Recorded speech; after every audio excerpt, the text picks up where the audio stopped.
right. Hey, good morning. Welcome to the Rise and Grind Morning Show. It is a pandemic injury status in Detroit. Allen Park is busy in the training room. We're going to talk about all that today and a little bit more with daily NFL headlines. Lions injury recap today is on the roster. Question is Frank Ragnow going to finally retire?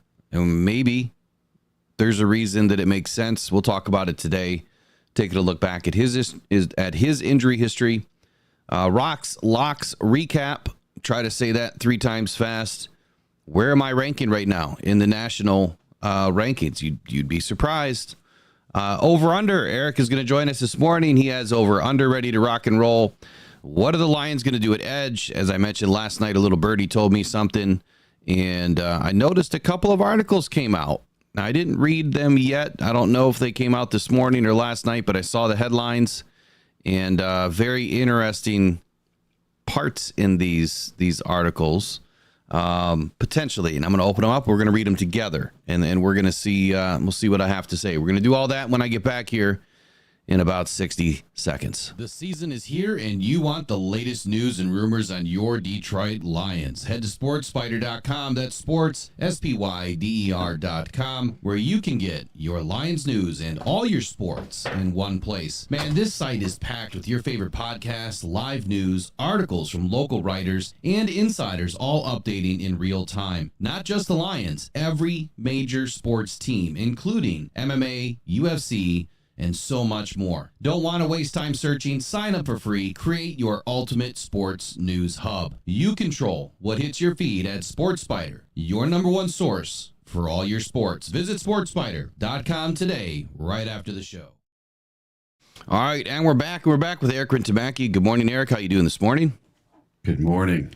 I'm never allowed to take a Monday off again. No? Yeah, pretty crazy day yesterday, huh? I leave and everything goes. Oh my God! Yesterday was horrible.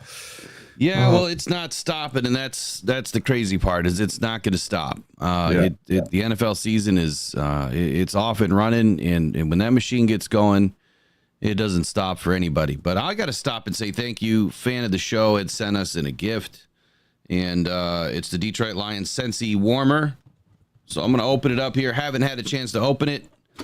I think this is probably a good time to get some good vibes going here. Yeah. We need some good mojo, and I guess we'll start. This thing's pretty sweet, man. This thing's really cool. Look at that. Oh, that's cool. A little warmer. Yeah, for like wax melts or something? Yeah, it comes with these NFL wax melts. Oh, there you go. So what is this one? Locker room piss or something? This one's goal line, so that's Demo right there. That's Demo's scent. That's goal line. And then we got the Gridiron Rush. So there's your Aiden Hutchinson one. That's a Gridiron Rush. Love it. Jeez. Appreciate the gift. We'll get it burning here today. Probably won't stop until we turn this mojo around.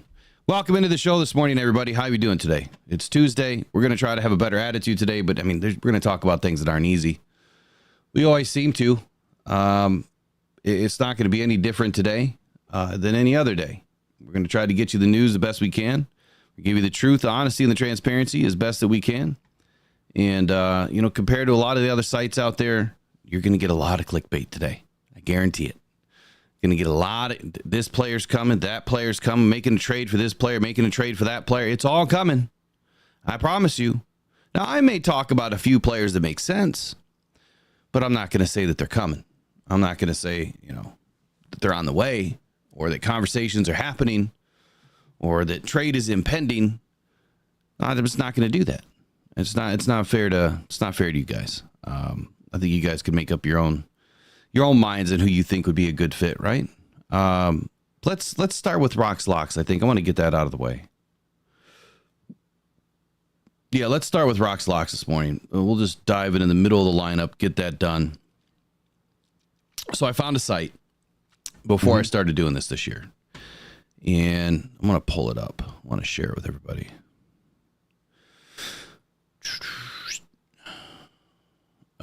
Well, that's not good.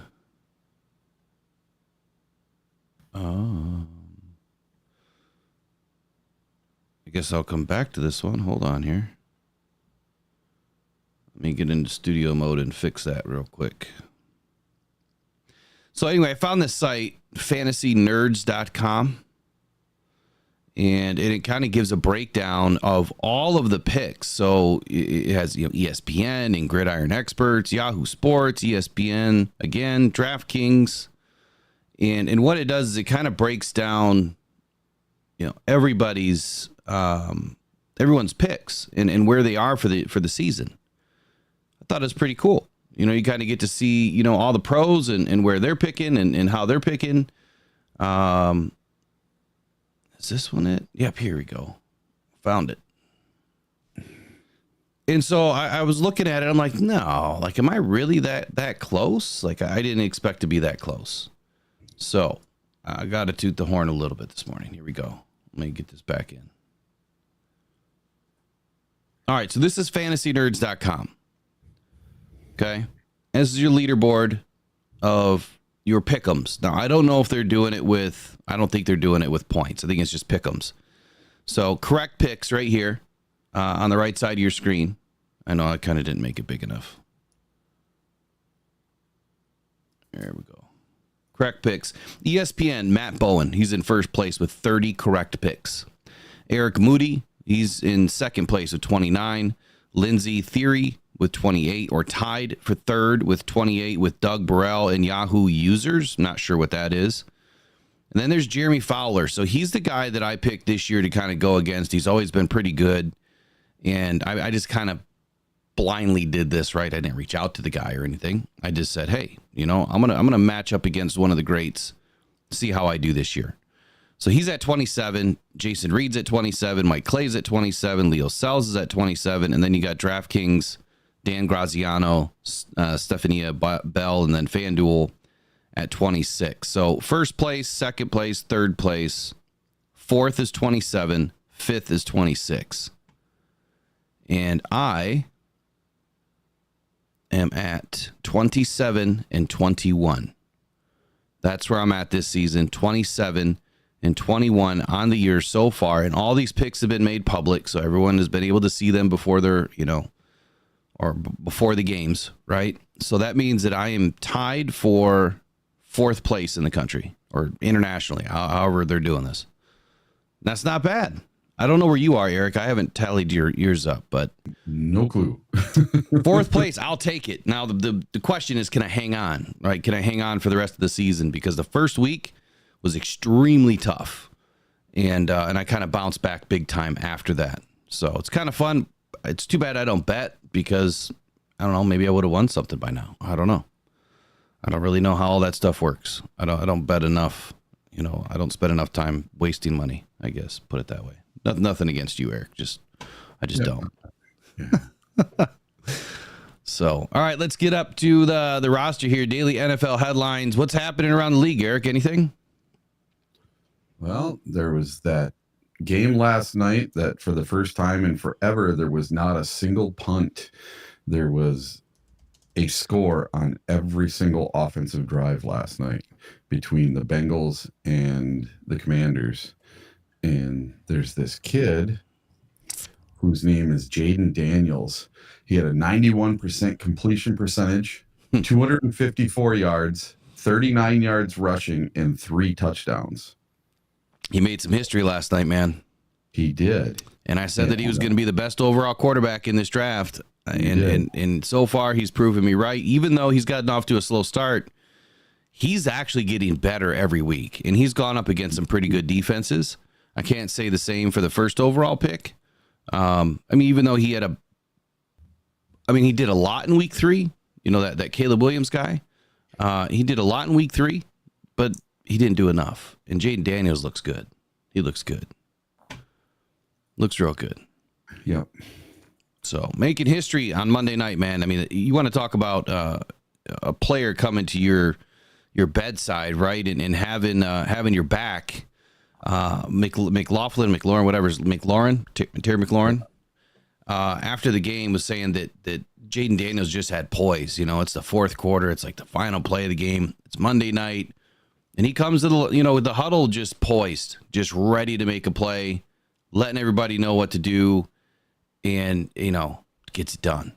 But I was listening to that game last night on the radio, and there was multiple occasions in the fourth quarter on fourth down, fourth and a foot, 4th and 4, where they went for it with a rookie quarterback, and he throws a bomb to McLaurin in the back of the end zone, in the corner, over his shoulder, over 2 defenders, and he catches the ball for a touchdown instead of going for a field goal. It sounded like us. Well, I tell you what, Jared, on Fantasy Football Tonight on Wednesday nights at 7 p.m. right here on the Rocked On Detroit Lions podcast channel, has been talking about McLaurin all season. That it's somebody that you should have picked up on your roster a long time ago. Pretty sure I've had him on mine since the beginning. Finally had a breakout game last night. 4 receptions, 100 yards, 25-yard average, 1 TD. So he's starting to turn around, and he's finally starting to gel. And I didn't realize this. Terry McLaurin has been through like 11 coaches or 11 offensive coordinators or something like that. Wow. That's insane. The fact that he's stuck around, he's only 29 years old. But the fact that he's stuck around through all of that, whatever the number is, I thought I heard her say 11, whoever the sideline interviewer was last night. But craziness. What else do we have going on in the league? Anything? The Buffalo Bills look for real. For real. Really good. I got the second part of the score right in that game. I called 10 points, for the opposing team, but 47-10. I mean, what a stomping. Here we thought that the Buffalo Bills were going to fall off. They lost a lot of defensive players this season, and of course Stephon Diggs, exits, which was probably a good thing. I think that's opened up. That might be addition by subtraction. There you go. I think that's opened up Allen a little bit. He doesn't have to feel forced to put the ball into one direction. Mm-hmm. So, interesting stuff. NFL also suspended Chargers star Derwin James without pay for repeated violations. That came down the pike last night. Your Pittsburgh Steelers, if you're a Steelers fan, they have cracked the top 5 in the NFL Week 4 power rankings. I didn't add power rankings. We could do that this morning if we have time, if we remember. And then Malik Neighbors, again, another guy that I thought was going to be the better of the wide receivers, out of the top wide receivers. He's finally starting to come around. He's been a top performer this week. So there's a lot happening around the league. What I want to see happen, though, and I'm not going to talk about it today, we're going to review the tape tonight at 7 p.m., And I want everyone to pay attention to how the Cardinals finish their runs or their catches. I swear, and I had a few people reach out to me, it looks like they're intentionally doing things with their helmets. And allegedly, I want to see it tonight on the tape. So I've had a few messages about it, a few comments about it. I mentioned something in yesterday's show, and then I just got like a rash of emails and texts all about, hey, did you see this? Did you see that? With all of the injuries that the Lions suffered yesterday, or I'm sorry, on Sunday. I'm not saying that they're all at the head of the Cardinals, but there was something going on. There's a lot of injuries in that game, and I want to see if the tape shows anything. If there's anything intentional there. Did you catch anything intentional? I'll say this.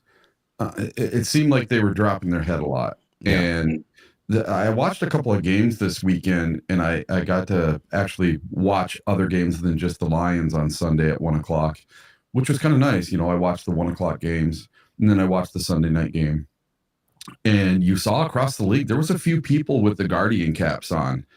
If I was Dan or Brad, I would be like, you know what? Everybody's wearing a Guardian cap this week. We're done with this crap. We've already had Alex Anzalone and Brian Branch get concussions.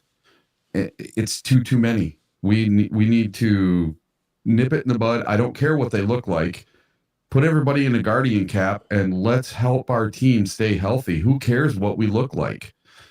I guess conversely to that, I wouldn't know.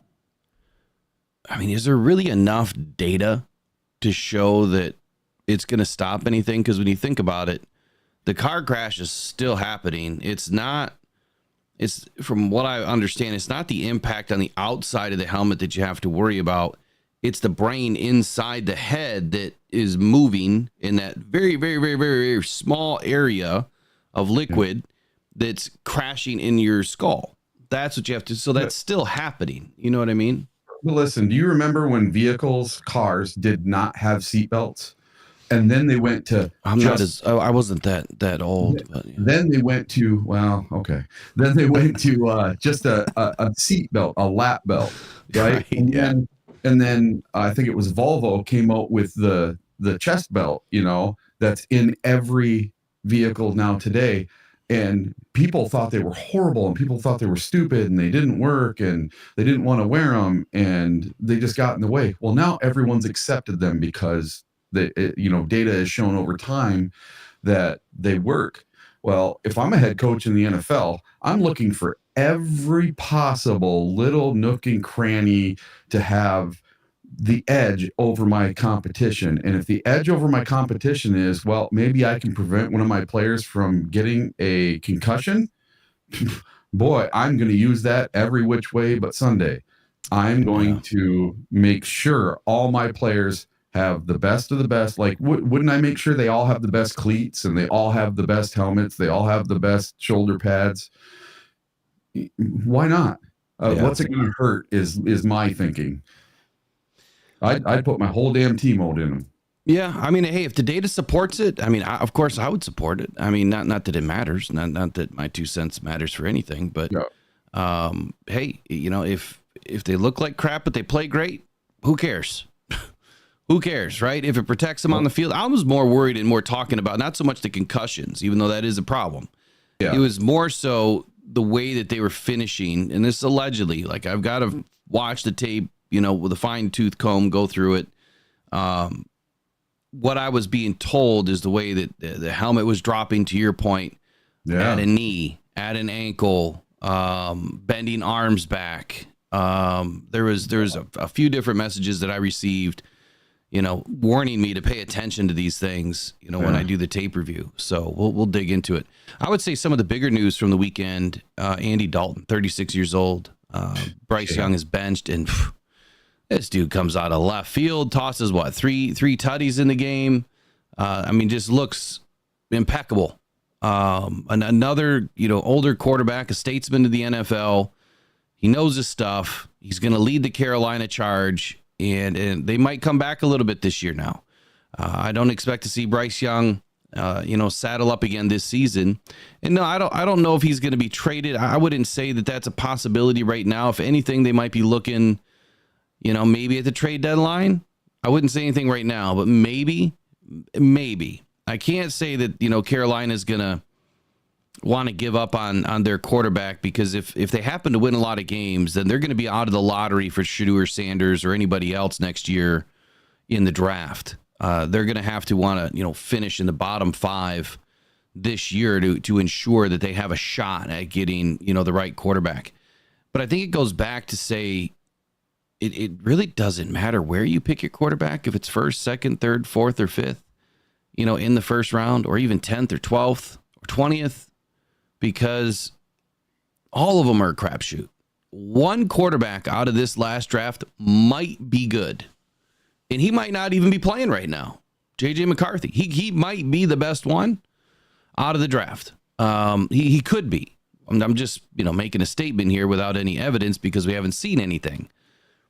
But Jaden Daniels was my number 1 overall winner of the draft. I felt like he was going to be the one that played the best, that probably had the best rookie season, and might even have the better career. He just was going to need a little bit of time like everybody else. But he is already showing. He is already showing in just 3 short weeks here. Can you believe we're already entering week 4 of the NFL season? Oh, it's crazy. But he's looking good. And, I guess the analogy here is Andy Dalton. On the flip side of that coin, has been around the league for, 15 years or something, 13 years. He's been around a minute. He's been around a few teams. He can come in and get you a win. And that was exactly what I was worried about with Sam Darnold. And we're starting to see that same thing happen with Sam Darnold. He's got his Vikings 3-0. He's playing lights out, and it's a problem for the Detroit Lions moving forward. I've seen, again, some reactions from fans saying, look, they're not going to be able to beat the Lions. Wait till they play the Lions. Well, hey, how many Lions are we going to have on the team by the time we play them? Because they're dropping like flies. Yep. They're dropping like flies. So good morning to everybody in the chat. Nope, I didn't forget about you. Let's welcome everybody in this morning. We got Trace. We got Michael Garrity. Lionized in the house this morning. Mike P. Chill Billing. Good morning. Flex your mind. It is flexed. Jay-Z's in the house. J-Mommy's back with us. Who else do we have in here? We've got Dave Scott. Bucky's in here. Mike P's in the house. Peter Van Larhoven. Joseph Ostin.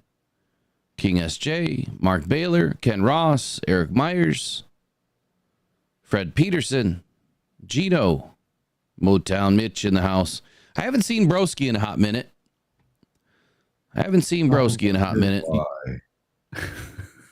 Well, he ran his chops a little bit, and I kept warning him. Even though that Caleb put up some yards this weekend, a couple of tutties, a couple of interceptions, he still doesn't look great. And I thought I heard, I don't know who it was, say that Caleb Williams can't do it all by himself after this game. And I'm like, what? What? Well, what has he really done? I mean, he hasn't done anything. He had one decent game. Yeah. Caleb's not doing anything by himself right now. I don't even know if he dresses himself in the morning. So we'll leave that alone. Let's get up to the next part of the roster here. Let's keep this moving forward. Question. Oh, hold on. I'll come right back to you. I moved off to the roster and cut off your audio by accident there. Injury recap. Let's get to that real quick.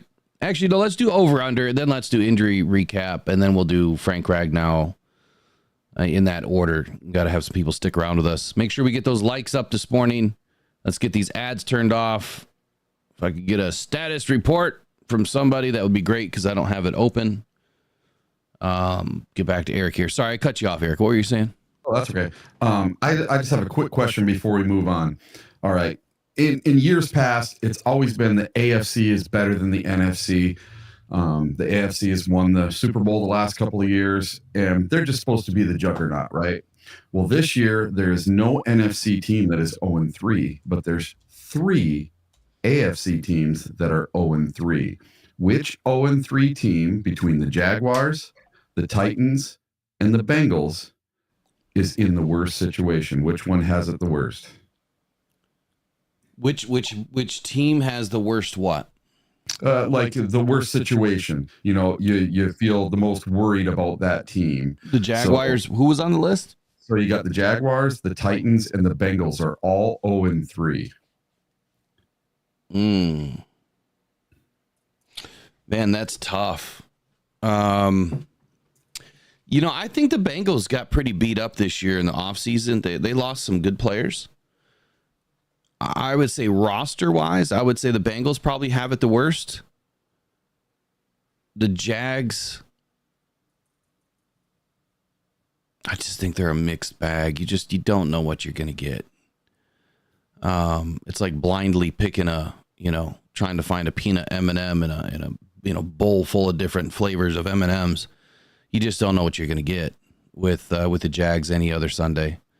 I would say the Bengals because I feel like a lot of people put all of this expectation on Joe Burrow this season, and I was in the other vehicle driving the opposite direction saying, yeah, I don't think so. I don't think that Joe Burrow is going to do anything this year. I don't think that he's going to have a good season. I don't think the Bengals are going to do anything, and it wasn't just because of DJ Reader.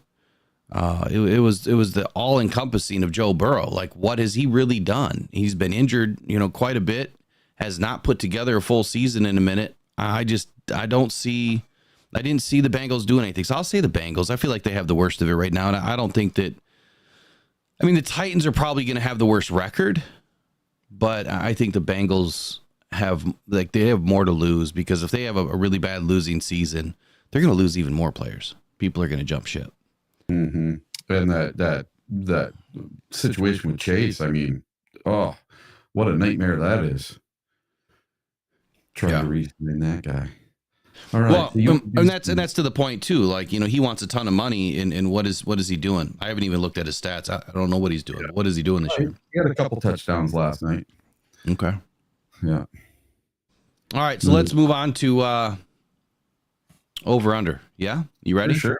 All right, are you ready? I think I'm ready. Is the chat ready? So over under is a segment that we normally do on Mondays. Obviously, Eric was off yesterday, so we're going to quickly get it in today. Make sure you give us your answers in the chat. Over under is overreaction, underreaction. It kind of fits into the questions. I'll explain it if it's a little difficult, but it's just very simple. Over under in the chat. You can go O or U. Keep it real short. Here we go. All right. So the Detroit Lions, according to PFF, have the overall number 3 defense in the league. Really? Number 3. Okay. So this is my question. Aaron Glenn just might be the best defensive coordinator the Detroit Lions have ever had. Is that an overreaction or an underreaction today?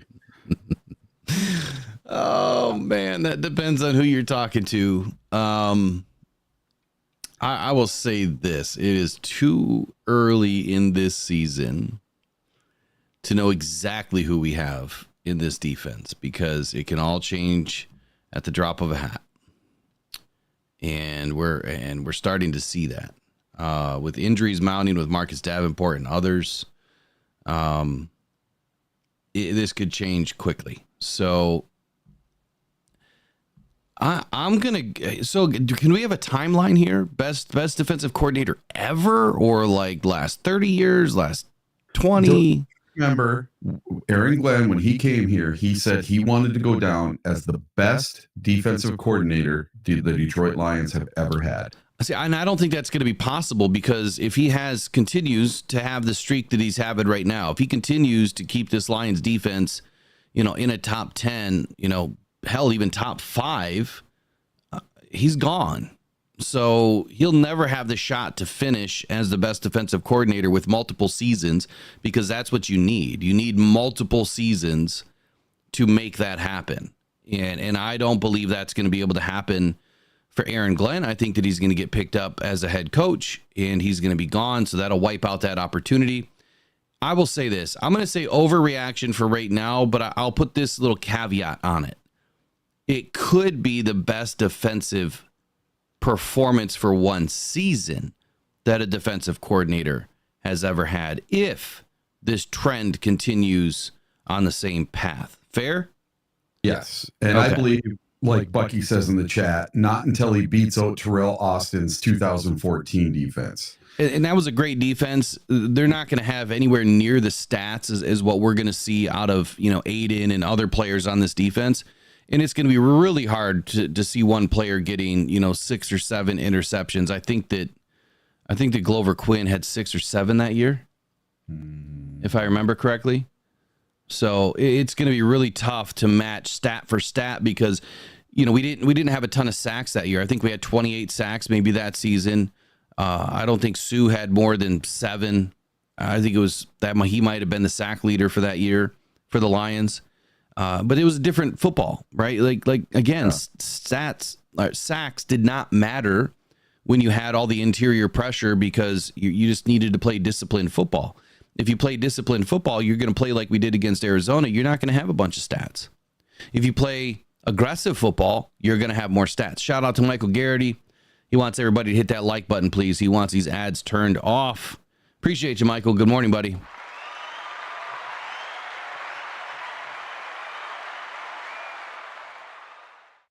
All right, what's next? All right. Oh, wait, J Mommy had one. Hold on, J Mommy had an over-under. Where'd it go?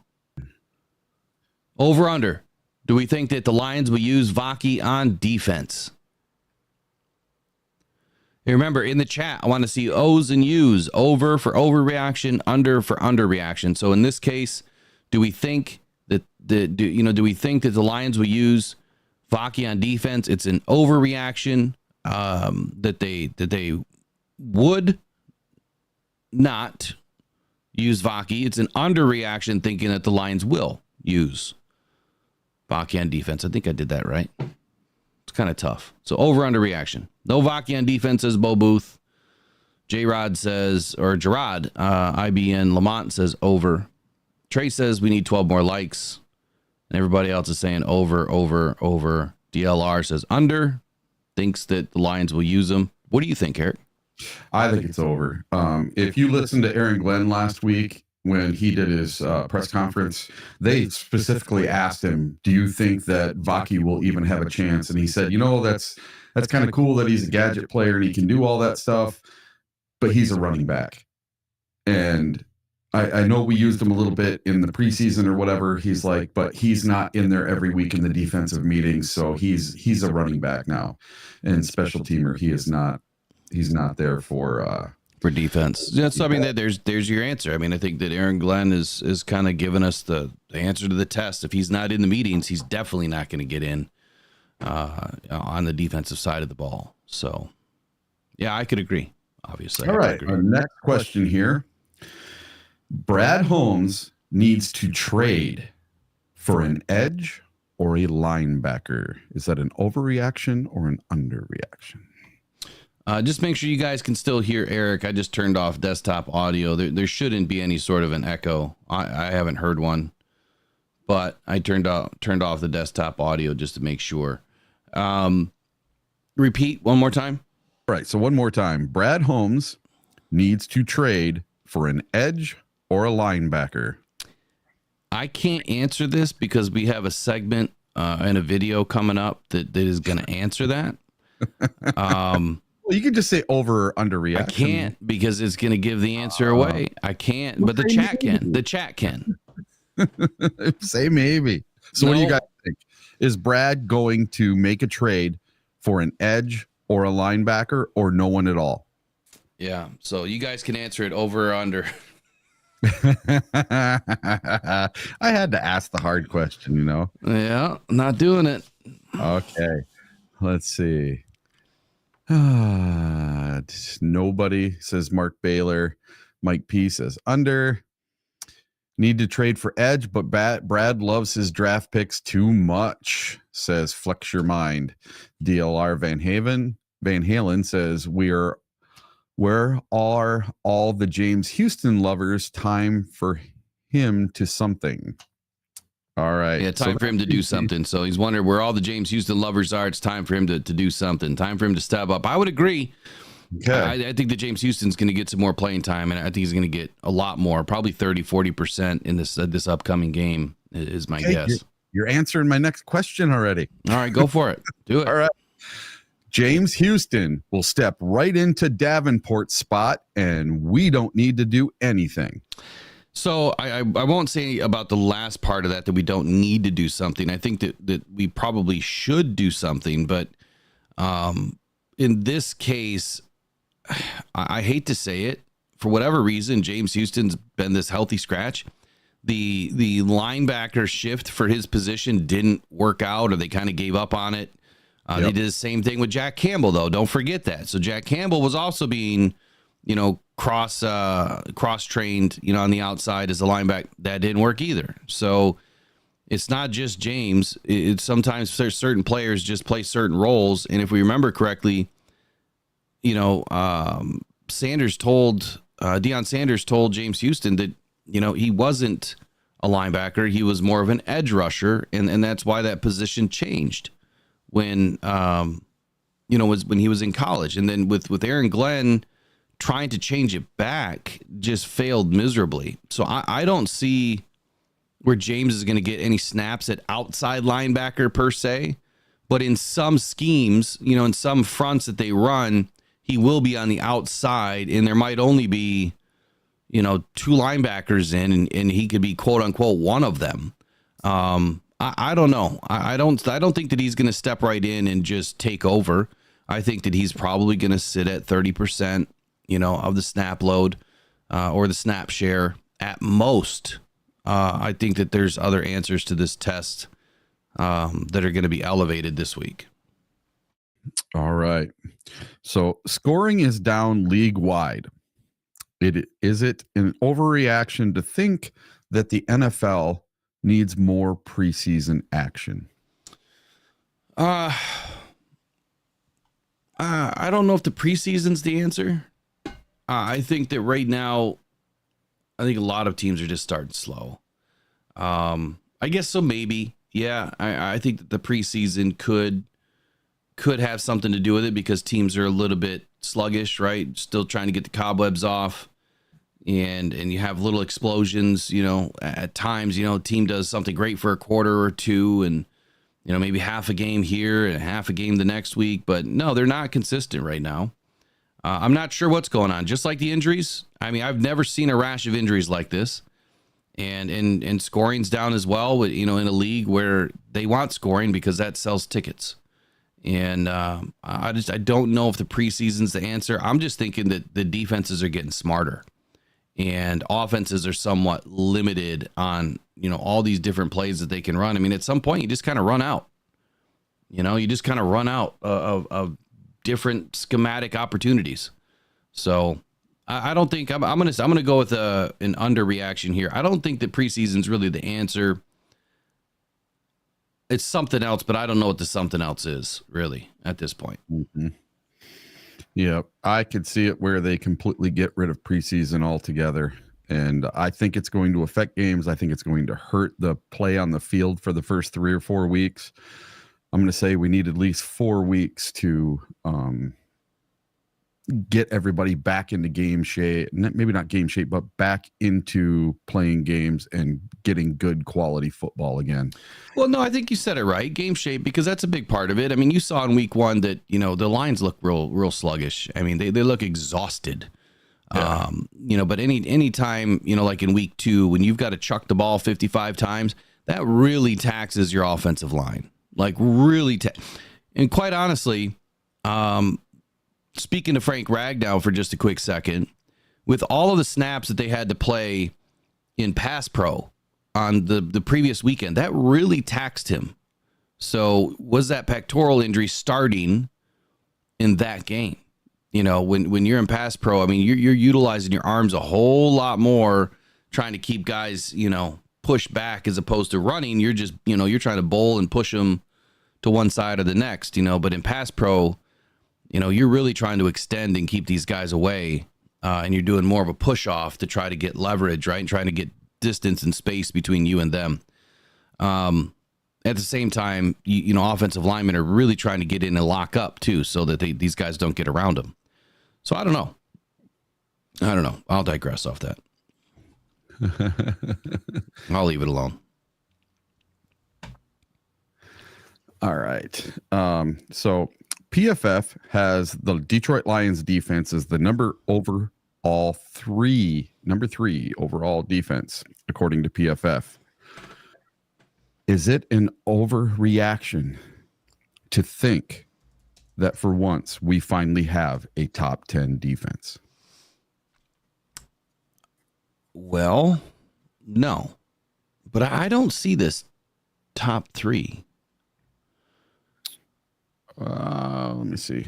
So on the 2024 stats on PFF, if you go just right to the Detroit Lions, it lists all the main stats for the team. And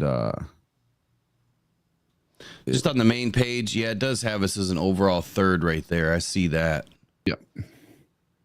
And it has the overall 6. Yeah. For offense?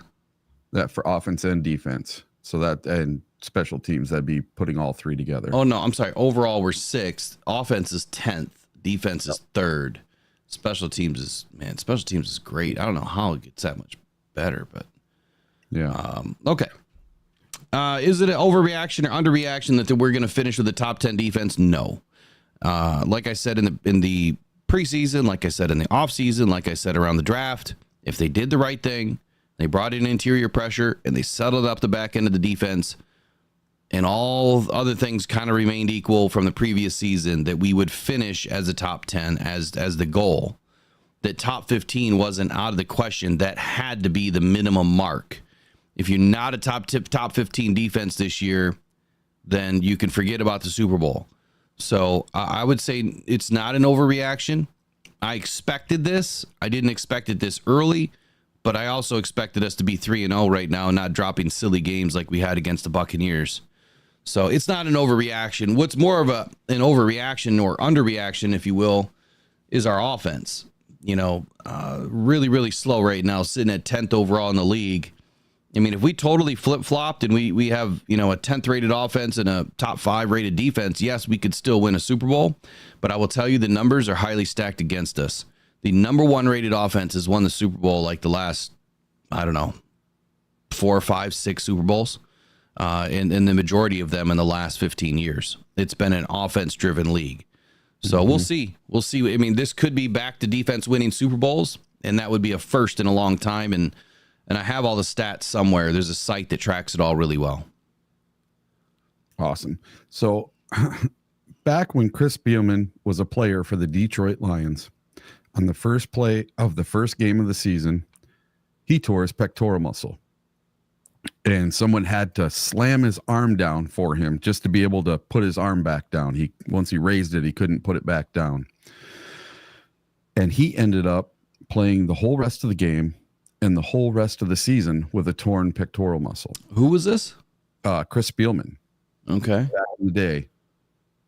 Do you think it's an overreaction to think that this is eerily similar to what's happening with Frank Ragnow, and that Frank Ragnow could possibly play the remainder of the season with a torn pectoral muscle? So this one is hard to answer. I don't know if you caught the breaking I did last night with the medical information that I brought in, but we don't know enough. So we don't know what part of the muscle is torn, where it's torn, how badly it's torn. Is it, in the center of the muscle, right? Is it an interior, tear? Is it a partial tear? Is it a full thickness tear? Is it a full width tear? We just don't know. I would say I don't even know enough about Spielman's tear.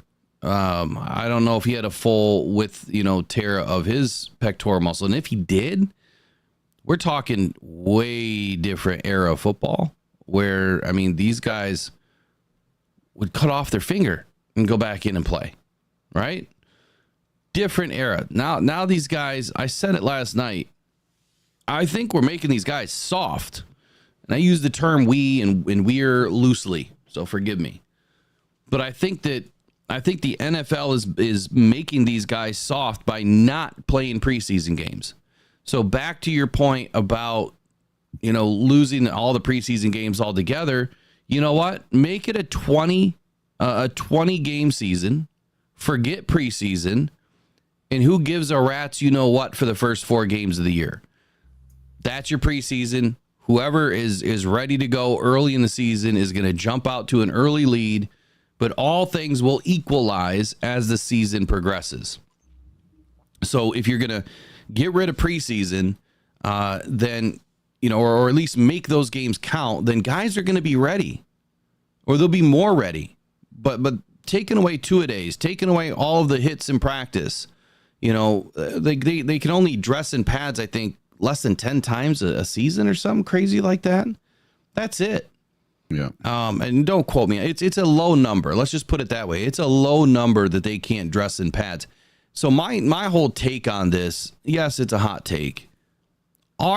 Is the NFL making these guys soft? Is the CBA, or the players union, are they making these guys soft by trying to give them a lighter workload, if you will, in the offseason and during training camp? I don't know. I think that's going to be a great question for a medical professional to answer and say, what's the likelihood if you ramp up, the style of play with hitting, more contact, which I understand the contact. They're trying to limit the concussions. They're trying to limit the head injuries. They're trying to limit, the other soft tissue injuries or even the major injuries throughout, the off season and training camp. I understand that. And I get it. You're trying to give these guys a shot at having a great career when the season matters. So maybe you just make the season matter a little bit sooner, because right now I feel like the guys are entering the season a little bit soft. I've seen it across the league. If you go back and watch week 1 for every single team, very, very few teams got out to a hot start and played, without fatigue. You got to think that these guys, in the middle of the season, they can go 60 minutes, typically no problem, depending on the snap count. And they're not gassed and they're not winded. And same thing for like a sprinter or, a long distance, runner or whatever. They can just do it because their body's trained. They can go run 100 meters, turn around and go run another 100 meters, turn around, go run a 40 meter, turn around. You know what I mean? They can just keep going because their body's trained to do that. The muscle memory is there. So without the contact, without, enough time to practice early in the season, maybe their muscles aren't prepared. They're not as ready. Lifting weights is only going to give you so much, right? Running sprints is only going to give you so much. You have to have that negative and positive resistance in practice up against another man where you're using every little muscle in your body's fiber to make the play. So I don't even know what the question was at this point, but I'll just say this. I think the NFL is kind of making these guys soft, and that's why we're seeing so many injuries right now. I think that they need a little bit more contact, but they've got to figure out a way to make it still safe, I guess, which is tough. It's almost impossible. And it's league wide. It's not just the Lions. It's everywhere. Yeah. The NFL is a mash unit right now. Right. So to chill billing, they do have some full contact scrimmages, but if you heard what I was saying, it's very limited. They only have so many padded practices. And in a scrimmage against your own team, you're not going 100%. You can't even hit. Like, they don't want their guys getting hit. The quarterback can't get hit for sure. Running backs can't get hit. Wide receivers, they don't even tackle these guys. So a scrimmage it's a glorified practice. That's really all it is. It's not full out. They're not going 1,000%. And that's, they're going like 75, 80%. Matter of fact, there was a statement by Dan Campbell during training camp that he was afraid that Jahmyr Gibbs was going to re-injure himself. This is not a direct quote, paraphrase here, that he was going to kind of re-injure himself potentially if he didn't get up to 100% speed-wise. That he was kind of going 75, 80% in practice, and he needed to get up to 100% speed at least a couple of times every day in practice, and he wasn't. And he was fearing that Gibbs was going to potentially have a problem when in a game situation, now you have guys bearing down on you and you're running for your life, and now you're getting up to 100%. That's when things snap. That was a direct quote. That's when things snap, is what Dan Campbell said. So to your point, to my point, I don't think that they're doing enough, but I understand your point. With the scrimmages, it's just not, it's not a game. It's not even close to a game. Even at the closest you're going to get to a game is when you have, dual joint practice. You're going up against another team where they want to win their reps. Those types of scrimmages are more impactful than your own, inner team scrimmages, if you will. But all right, we'll get off this topic. What else you got? All right. So here's a good one. Is it an over or under reaction? You sure about that? You sure about that? Had to, sorry. That the Bears took the wrong QB. Oh, that's 1,000% the right answer. They should have taken Jaden Daniels. Better yet, they should have probably taken JJ McCarthy, to be honest with you. I think that he would have given them a lot more than Caleb. But I will say this in Caleb's defense. He walked into an incredible offensive system, right, that was built. Keenan Allen, Rome Odunze, they bring in, right? They've got a plethora of weapons. They didn't do anything for their offensive line, and that is not Caleb's fault. So in his defense, what I will say is this. Way too many expectations were placed upon his head. He also placed a lot of expectations upon himself. And right now, everyone is just gunning for the guy because they view him as cocky, as arrogant, and he's having a bad season. But how much of that is his fault? He didn't put the team together, right? He's just a piece of the team. If Ryan Poles thinks that buying players is going to build a team that is successful, he's wrong. If Ryan Poles doesn't do something soon to solidify that offensive line, Caleb Williams is never going to have a good career. But I think it's a little early. I think that Caleb will be okay. I don't think he's going to be the best quarterback out of this draft. Could he be? He has all the intangibles. Absolutely does. I just think he needs to get out of his own head for a minute, stop looking in the mirror so much and how good he looks, and just go play football. Like, just, dude, throw on a t-shirt and some crummy tennis shoes and just get after it. Just be a normal Joe Schmo and just go play football. Forget all the noise. Just play the game the way it's supposed to be played. Shut your mouth, go to work. But Ryan Poles has to do something about that offensive line. Mm-hmm. All right, so now I'm going to put my tinfoil hat on. I'm going to have you put your tinfoil hat on. Tinfoil City. Yes, I was actually going to make a tinfoil hat for today. I might have to do that for next week. We just got a super chat from Lions fan 76. We hit 50 likes. And ads are off. Way to go. Good work, people. Now let's get to 100. Ads will stay off, but yeah, let's get to 100. Here we go. All right. So this is tinfoil hat time. Were you able to watch the Sunday night football game between the Kansas City Chiefs and the Atlanta Falcons? I did not watch it all, no. Okay. I didn't watch all of it. I watched bits and pieces. There was a play in the fourth quarter where Kirk Cousins dropped back to pass to the tight end. And it was right over the middle in the back of the end zone. And the defender did not turn around at all. The defender hit the tight end way early and basically tackled him, had his arms completely around him, took him to the ground, and he never had a chance to catch that ball. And the ball was thrown perfectly right to him. And there was no pass interference called on that play. Do you think it's an overreaction to think that the fix is in with these referees being so willy-nilly with pass interference calls? What do you mean by willy-nilly? Not calling them? Sometimes they call them, sometimes they don't. It just depends on who the team is and when they feel like throwing them. You can have the exact same play for two different teams, and one team gets the call and the other team doesn't. Well, we've also seen it, happen with the Lions too, and that's just really, it's irritating. I believe this is the play we're talking about here. I mean, it was blatant. Yep, that's it right there. Yeah.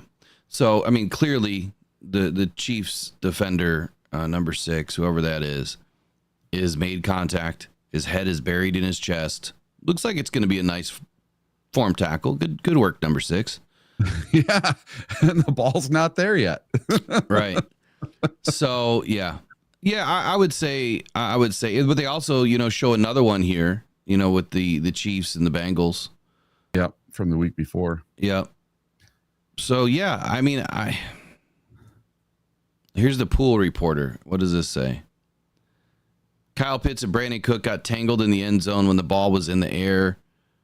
Atlanta 3rd and 5 from Kansas City, 4:12 remaining in the fourth. That is a real-time call that officials have to make a judgment on from the angle that they had at the time. They did not feel that there was a foul committed. Question, is that one that is reviewable by replay because it looks like he is pretty much tackling him when you see the back angle view? Mm-hmm. I can't read the rest of Blake. You're exactly correct. That is a judgment call, and in real time with the angle we had, we did not feel there was a foul committed. So Blake just keeps repeating the same damn thing. Yeah. It's just like, if you're in a deposition, you just say the same thing over and over and over and over and over again. Question, if it was under 2 minutes, would it have been reviewable? Blake, no, pass interference is not reviewable. Question, not at all? Okay. They just have to make that call in the field or not? Blake, that's a real-time judgment call. You can see he was going to say the same damn thing again. So. Yeah. Is there a way to take the judgment part out of it? That's what I want to know. Well, that means you got to take the human element out, right? Yeah. I think the only way to fix it is to do it like the UFL does. 1,000%. I really believe that's the only way, where you're open and honest and you let everybody in behind the curtain. I think that the NFL has a big problem on their hands, and they don't know how to fix it. or at least they think that they don't know how to fix it.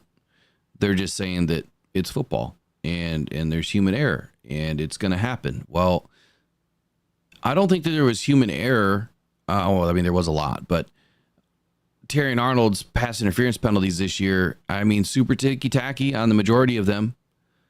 Did he, brush the face mask? Sure. But it wasn't pass interference, right? It would have been hands to the face. Different penalty.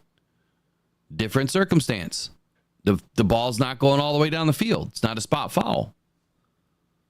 So not only are they not getting the call right, but they're so egregious in calling something like that, and then a few plays later when the Lions have the ball, I mean, we are completely interfered with, or the JMO, the JMO, the interception, the first interception for Jared Goff in week 2, JMO was completely interfered with, illegal contact downfield, past 5 yards. It was about 10 yards downfield. It wasn't just tangled.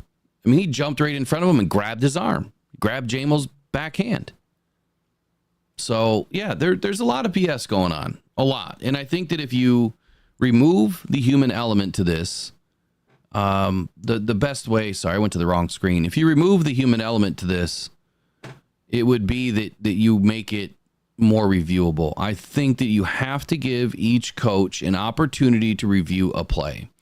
And what I don't want to see happen is this. I don't want them to say, okay, if you review that play, then everything that happens has to be reviewed on that play, which means if we think you jumped off sides, now we're calling it. If you false started, now we're calling it. So you could have false started and had a pass interference against you. Well, now those plays, negate each other. So restart the down. I mean, I guess I would at least have a restart of the down than nothing at all. Yeah. But that's what's going to happen is they're going to have to review everything on the play. So and then if refs really have it in, they will figure out a way to call a penalty on both teams to negate the play. And you know what? Maybe that's a win. Maybe that's a win that you get the ball back and you get to try again. Yep. Because if it's a 3rd and 9 and it's the end of the game and you really need to get a field goal to win or at least tie something, and you're at the 42-yard line, and instead now you have to go for it on 4th down, you at least have 2 more shots. But what else would happen is the play would be blown dead, right? So the clock would be reset. You'd get a few extra seconds on the clock, and now you get another opportunity to go for the ball. So for me, it's got to be reviewable. That's the only way. And the coaches have to have the option. What do you think? Yeah, and I'll tell you, on that Chiefs game, it totally changed the outcome of that game. Yeah, completely, 100%. And I didn't like it. It's one thing to have it happen in the first quarter like it did against the Lions. It's egregious, but that's in the first quarter. You have time to overcome what the refs have called. When it's the 4th quarter and there's less than a minute to go and you're on your own 27-yard line and there's a pass interference in the end zone that is not called, you can't overcome it. There's no time to come back. Well, I will say this. Phone line is open. And it's open every day between 8:30 and 9:30 while we're live on the morning show. The number's usually in the chat. It'll also fly by on the ticker. If you guys want to call in and comment on any of our topics on the roster today, you can do that. What I'd like to do is you get, your 30 seconds of fame here, state your facts, your opinion, whatever about any topic, and then we'll answer it off air. So 313-312-0348 is the fan hotline. Give it a ring. Yeah, let's get some calls in. Yeah, we need to get the calls pumping, guys. Like, don't be afraid to call in. We're all just friends here. You don't have to give any information. We don't keep any phone numbers. Matter of fact, I don't even see your phone numbers. The way I have it set up, it doesn't show me who. I don't store phone numbers. Yeah. So I won't be calling you, at 2 a.m. for a ride home or anything like that. You won't be getting any texts, nothing. All of your information is kept private. So what do you guys think about this? Oh, you finally got the new one? The little mini guy? Yeah, I got this when I went to training camp. That weekend I went to training camp. But what do you guys think of this color right here? This weekend, Monday night, I think it's going to be a blackout. The Lions are like pumping out all these pictures of the players in all black. Oh yeah, I think Monday night is the night we're wearing the blacks for the first time. Yep. Yeah, that's for sure. I think the Lions kind of dropped their hints because I bought the whole pin set for all the games for the whole season. I bought 2 of them, and the game against the Seahawks shows the blue helmet with the black lion, and then the game against the Bills shows the black lion again. So I think that's the 2 games we're going to wear black, is the Bills and the Seahawks. You know what? I never noticed that. So I haven't even looked at that pin set yet. I grabbed it the other day and I was going to go through it and I set it somewhere. I don't know where I put it. That's what I was looking for a little bit ago. I was trying to find my pin set. I must have left it in the house. Yeah, I don't know where mine is either. But yeah, that was the smartest thing I've seen the Lions do. Like, instead of making us hunt for these pins, I usually find them on Fanatics or, you know, something like that. You can buy a whole pin set. Yeah. And I haven't seen it this year, but the Lions just rolled it out. They had a special little bin. There was like 15 of them. And dude, they're gone. Yeah, Eric and I snagged them up as quickly as we could. Yeah, because it's such a pain in the butt to have to get into the stadium, run to the pro shop, be one of the first in, and get some. Because half the time you go, they got these big bowls full of the pins, right? And you go to grab one and they're all gone. Right.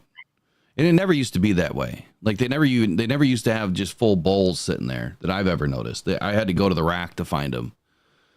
But there is other satellite. You don't have to go to that store, Eric, if you didn't know this. No, yeah. Go to the satellite stores that are on the main concourse. They have them too, and you can get in and out a little bit quicker. Oh, there you go. Yeah. Well, I don't have to worry about it now. I got them all. And then exactly. I talked to Megan Stefanski because she went to the Cardinals game. She's trying to get me one from the Cardinals Lions game. I wasn't able to do that game. Okay, so roster, what's up next? We've done Rocks Locks. We've done Over Under. Let's talk about what are the Lions going to do at Edge and Frank Ragnow. Obviously, the Detroit Lions are having a pretty rough week. Mm-hmm. Marcus Davenport, you know, I didn't realize that you know, he suffered this major injury, significant, you know, elbow injury during the game because he played through it. And when you watch the tape, so I watched some of the tape a little bit last night, a little bit this morning at like 6:30. I was watching some. I was listening to all 22, and you know, Davenport, he played a hell of a game. And there's a lot that we're going to notice in this tape review that people aren't giving him credit for. He really is playing at an exceptional level. It's not going to show up in the stat line. And I heard one thing or saw one thing, and that was, and I'm not calling anybody out in particular, because you're not the only one that said it. But there was a comment made that, you know, we just wasted $6 million, you know, for 2 games on Marcus Davenport. So first I want to say this. Without knowing the full details of the contract, his guarantee was $3 million. So that's it. That's all you're guaranteed. We got a caller calling in, so give me one second. All right. There we go.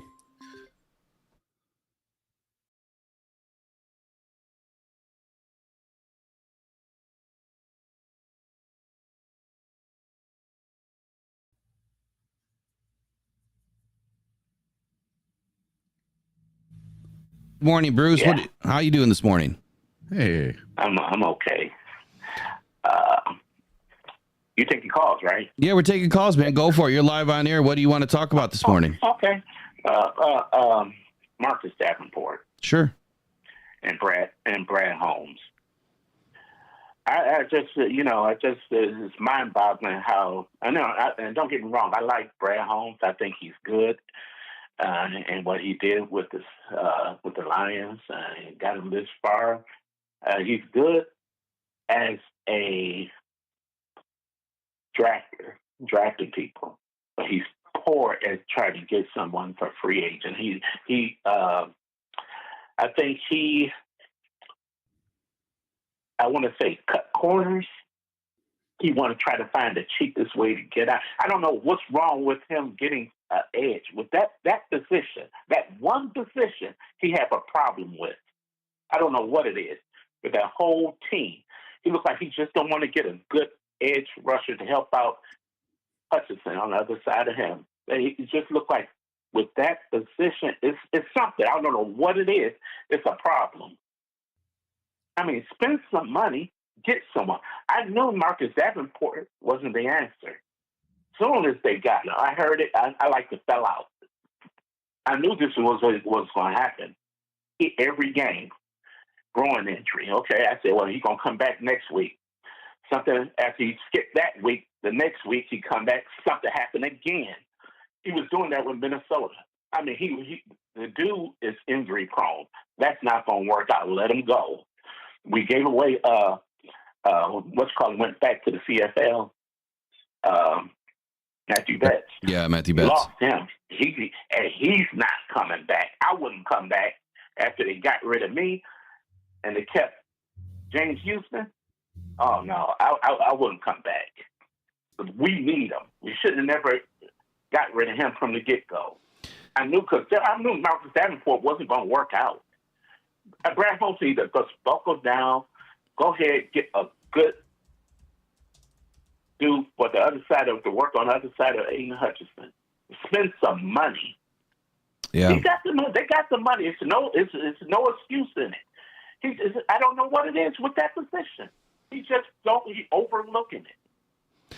Well, I just don't know what it is with it. Bruce, I appreciate you calling in.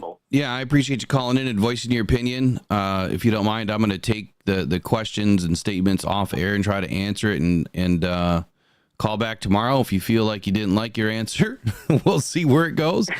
I'm trying to do this like Rich Eisen does and Dan Patrick. They let callers in. They kind of get their 60, 90 seconds, whatever, to kind of voice their venting, their opinion, their statement, and then answer it, off air so that we can kind of so that way we're not talking over each other. So, Bruce, man, I love you being a part of the show. You've been around for a minute. I really appreciate you being part of Rock Down Detroit Lions. And hey, man, go Lions! But we're gonna get it fixed. Yeah, we're gonna get it fixed. Okay. I'm gonna answer it offline. So. All right, thank you, Bruce. All right, take care. Have a good day. Mm-hmm.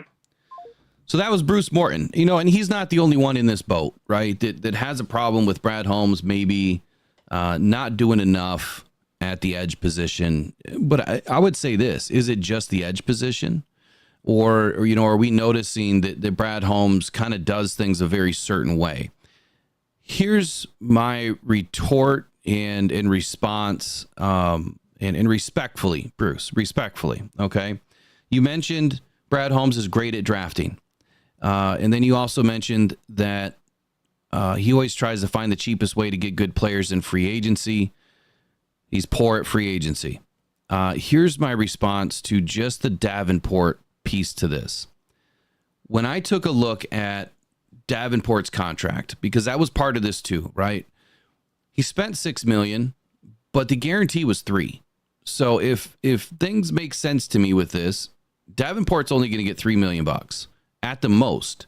Now, with an injury settlement, if that happens, if he is done for the season, he's only on a 1-year deal, that could be a different number based on what's in the contract. So we don't know that, right? That's the first key to this, I think, is it's not 6, it's 3 million, could be less. Don't know the full answer. We'll find out soon enough.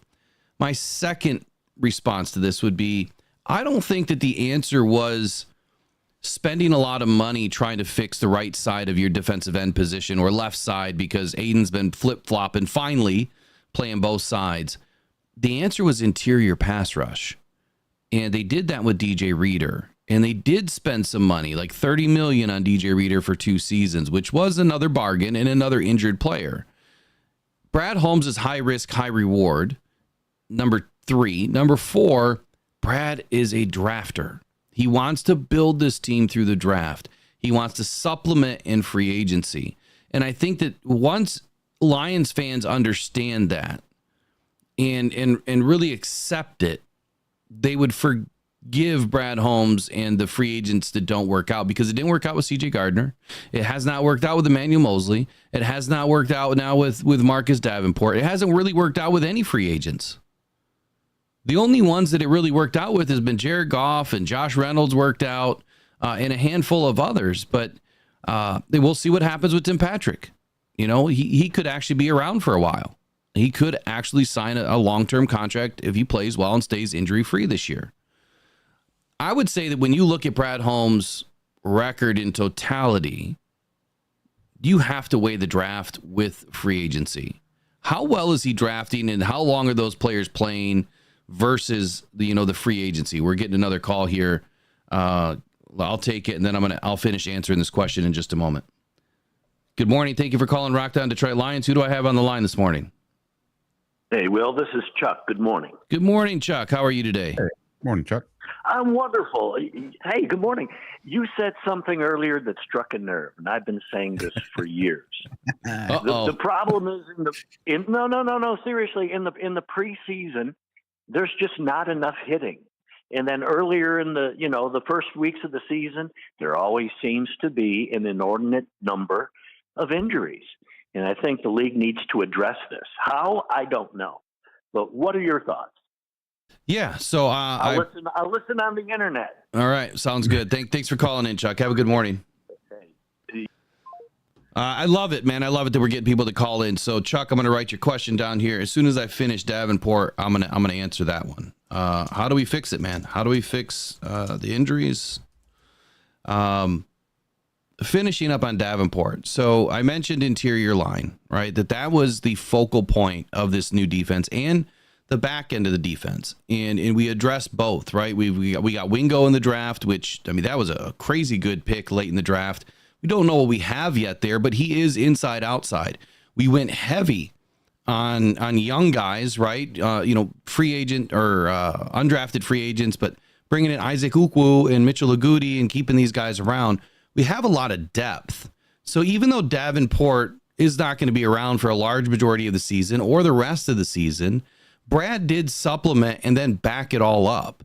And even though we're going to lose a lot in Davenport, and I don't think a lot of fans have given Davenport enough credit for what he actually does on the field, but if you go and watch the All-22 review and you listen to what Coach DC is saying, and you watch the tape with him too, you're going to see that Davenport actually is a very good defensive end, and it was a big bargain. Had Davenport played this whole season, would have been one of the best free agent pickups we've ever had. But yes, we're dealing with injuries. Here's one of my final points, though. How much do you guys love Frank Ragnow? He's been one of the best players for this team for a long time. When you compare the injury history of Marcus Davenport and Frank Ragnow, listen to this. Frank Ragnow, 2019, ankle. 2019, concussion. 2020, groin. 2020, throat. 2020, throat. 2020, throat. 2022, groin. 2022, groin. 2022, foot, toe. I mean, 6 weeks in a row. 2023, knee and back. 2023, knee. So if you were to compare injuries between Davenport and Ragnow, I would say that Ragnow is the guy that you shouldn't have on the team based on injuries. Now, that's not a true take. It's just analyzing injury for injury. And you're paying Ragnow what? $20 million a year? 25? I don't remember his contract right now, but it's not cheap. Yep. Let's just put it that way. And he's one of the best in the league. And he's playing through those injuries. So even though Davenport is oft injured, I think the unfortunate thing here is he's getting injuries that you can't play through. You can get banged up and get injuries. It's part of the game, but he's not able to play through some of these because they take him out. Now, he did play through the rest of that game. So we have no idea if we're going to get good news on Davenport later or not. We're kind of doubtful. But to finish answering your statement and questions here, Bruce, but two bets, probably shouldn't have let him go. I don't know if he can come back now. I'm sure he could. I'm sure he could break that contract. I don't know how it works, to be honest with you. I don't know enough. about the Canadian Football League and how that stuff works, may not have an opportunity. I don't know. But we may not need him as well. I would say this, Brad does a lot more good than bad. I would say that, some of our free agent targets have been suspect at times, but they've also, worked out. Like DJ Reader is a large impact right now. He's the main focus as to why when he's in, this defense is winning. If you notice, he was only out, week 1? And since week 2, no, he was in week 1, wasn't he? Was Reader in week 1, Eric? Do you remember? No. I don't think he was. So no. Week 2, that was one of the better games we had. We had a lot of interior pressure against Baker. We had a ton of sacks, against Baker. Week 3, again, a lot of interior pressure against Kyler. The main reason why Kyler couldn't get through the pocket. And then the edges kind of closed it down and played disciplined football. So what I would say is I think Davenport was kind of the throw-in. Like, we needed somebody as a veteran leader, which from a leadership standpoint, I think he's done a lot for the young guys. And he's done a lot for Ali McNeil. So he brought in some veterans that can teach the young guys. And I think that's Brad's focus, is he wants to bring good quality humans in to, Allen Park that can train the younger guys, be a mentor to the younger guys, and show them, how to be violent, how to be vicious, how to play with good pad level, how to have proper technique. Because I'll tell you right now, Davenport was one of the most disciplined football players that I've seen play on the edge in a long time. Extremely disciplined. And he plays with such violence, but it's controlled. It's not chaotic. It's not, a washing machine spinning around all over the place and, getting burnt off the edge, which was Aiden Hutchinson very often. If you were to compare, and I'm not going to deep dive into Aiden, but if you were to compare him to other edge rushers, Aiden often gets out of control and out of the play and allows, more yards to be gained against you off the outside or off of his, rushing lane. So I think there's ebbs and flows to all of this. I think there's positive and negatives to all of this, but I would agree, Bruce, that maybe we need to bring somebody in, but I'll give you a little nugget. It ain't happening. It just ain't happening.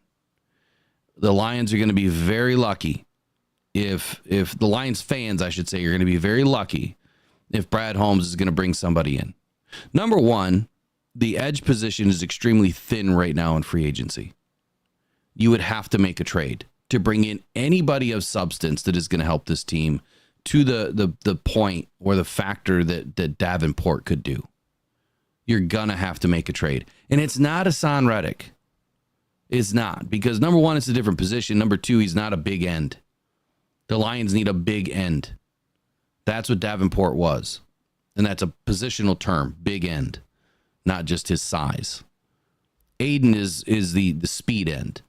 So we need someone else on the other side that can do the opposite of what Aiden does, but at the same time kind of do the same thing. So it's not Hassan Reddick. The next question is, linebackers. What are we going to do about Barnes? Of course we need it. It ain't going to happen. Like, we might pull in some, undrafted free agent off of somebody's practice squad, or, might snake somebody from a practice squad to add some depth. But I'm not expecting a trade. Maybe at week 10, that could change. If the Lions are pushing, the playoffs, we're pushing to close it out, that's probably when we might see some movement. Eric, I want to get your take on this. We got another call coming in. Sure. So do you guys remember back in the day? Eric, hold on 1 second. Good morning. Thank you for calling Rock Down Detroit Lions. Can you hold on just a moment, please? Yes. All right. Thanks, buddy. Hold on 1 sec. All right, Eric, go ahead. If you guys remember back in the day, Walmart used to have bargain bins, right? And they were out in the aisle. They were great big blue bins called the bargain bin. Had a bunch of DVDs in there with old movies. And you could dig through that bargain bin and you could find Beetlejuice, or you could find some real good movie, right? You could find The Godfather. You could find Rambo, or you could find a good movie, but it wasn't the newest movie. It was something from the 80s or the 90s, and if you wanted a new movie, you had to go over to the rack with the brand new movies, and you had to pay up $30 or $40. But if you went to the bargain bin, you could still get a good movie, but it was only $5. And sometimes you could get them 2 for $5, and everybody'd be there digging through the bargain bin, right? Well, all the teams are digging through the bargain bin right now. We're not the only ones. So we're almost getting to the point where we might have to pony up. We might have to give away some draft picks, some capital, something. We might have to give up some money. We might have to do something. But if I had to guess, I would say that Brad is not going to do that. I'm thinking that Brad is going to stay pat. He's not going to overreact. Yeah. Eric, I want to get to this caller real quick. Okay. We still got him on hold. One sec. All right. So caller, who do I got calling in this morning? It's Michael Garrity. Oh, Michael Garrity. Good morning, buddy. How are you? So I have 2 things. First, I have a question. Any update on Lee McNeil? And then secondly, I have kind of like an opinion. Yeah. I think that the defense has enough depth where even if McNeil's out, I like our depth there. I don't think we need to go crazy and make trades. The defense is built different. We're deeper than we have been in the past. And I think everybody just needs to relax and let's get through the bye week and see where we're at. I would agree with all that. As far as Lee McNeil, I'll answer that one off the air too. So your take is you think that we have enough depth, and what was the last part of that? And everybody just needs to relax until after the bye week. And I'm sure Brad and Dan will get together and they'll do the right thing. But we just need to support what they do no matter what. There you go. That's Michael Garrity's take of the day. Michael, thanks for calling in, buddy. I'm going to answer it offline. Have a good day. You too, buddy. Bye. Okay. Eric, finish your thought, and then I'm going to move on to the other caller's question. How do we fix the injuries, and talking about preseason, not enough hitting? Yeah, so just like Michael was just saying, relax. Don't overreact. Let's wait. Let's see what's going to happen. And this is my final thought on Davenport, okay?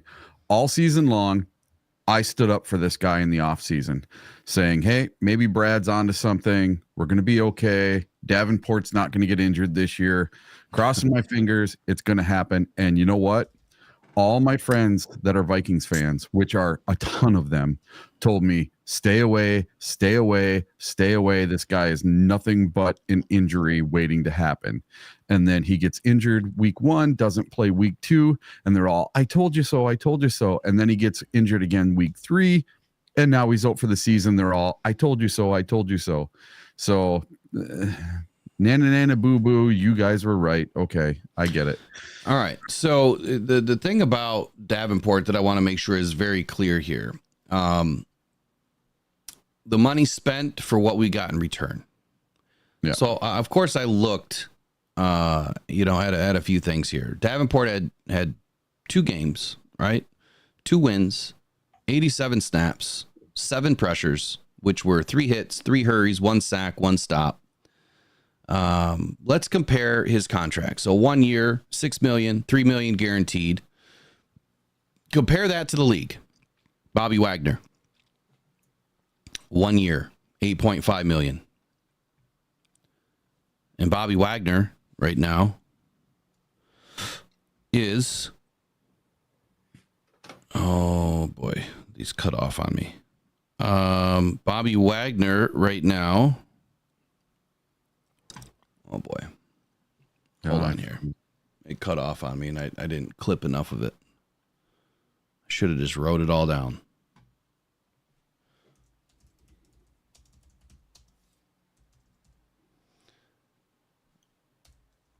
I guess here's the point that I'm going to make. I'm not going to throw out all the stats. I know what it means. Bobby Wagner does not come close to what Davenport has done. He has 7 pressures on the season. Okay. Aziz Al-Shaair, 3 years, $34 million contract signed. So right around 11.75 million, whatever it is. 7 pressures on the season.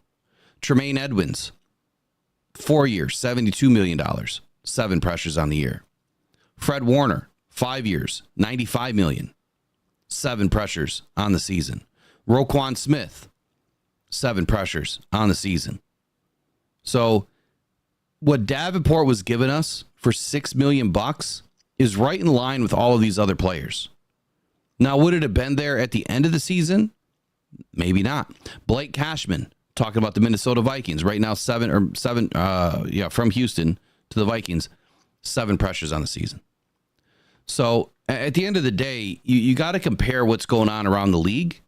You can't just compare what's going on your own team, because that's not how you would compare the contract value to the worth of the player on the field.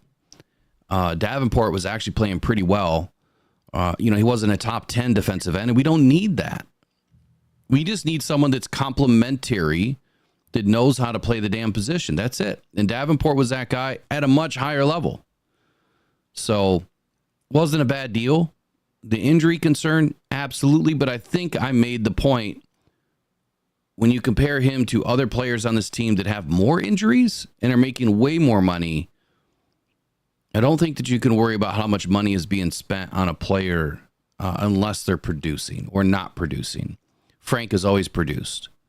Always. And that's not the point that I'm trying to make here. Like, there's not a real comparison between an offense and defensive player outside of the fact that when you talk about injuries, Frank has had more injuries than anybody on this team. So why would you sink that much money into a player that, if you're not going to do it with a free agent? I guess is the point that I'm trying to make. Yeah. Agree or disagree, it doesn't matter. I think that we'll never know. We'll never know what Davenport could have been had he stayed healthy. And that's the crappy part to all this. I mean, 2 bets, yeah. That's a loss for us. But I think that there must be something to James Houston as to why they've kept him around. There's got to be something to Ukwu and Agudi that we saw preseason against third-tier players, so we don't know what it's going to look like against first string. Now, the other question, which is a point that or the second caller, which was the point that by Chuck, that I brought up during today's show, is, are we making these players soft by not having these players play in preseason, not enough contact drills during training camp, not enough hitting allowed, during training camp? I don't know how to fix it, other than I think you have to make every game count. So forget preseason.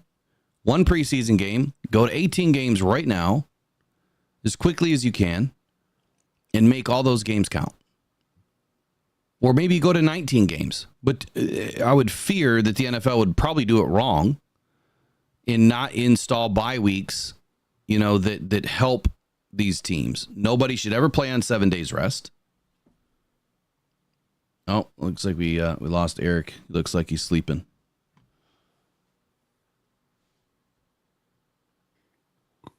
Hold on, Eric. You're still there.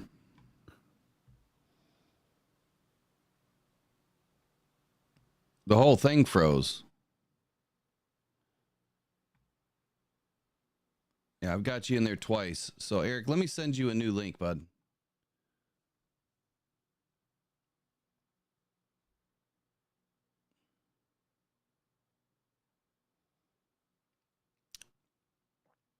Excuse me, guys. Just one moment here.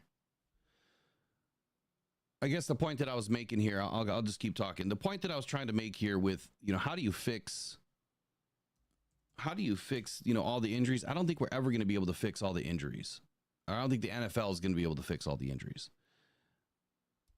I think that you have to have more contact, though. And I think you have to have these games count, to make these players get ready for the season, or, the style of practice has to be, up to a different level so that they're ready. I don't know how else to do it. I think that's the only way you can do it, is you just have to make everything count. And if it counts, then I think that they're going to be ready, because nobody likes to lose. All right, Eric, new link is on the way. Nobody likes to lose. And I guess I can't answer that, with a definitive answer that there is an issue with, hitting versus non-hitting, or contact versus non-contact. At the end of the day, they want to keep these players healthy as much as possible. And I think they're trying to negate as much injury as they can. It's just not working right now. You're always going to have injuries. It's not a matter of if, right? It's a matter of when in the NFL.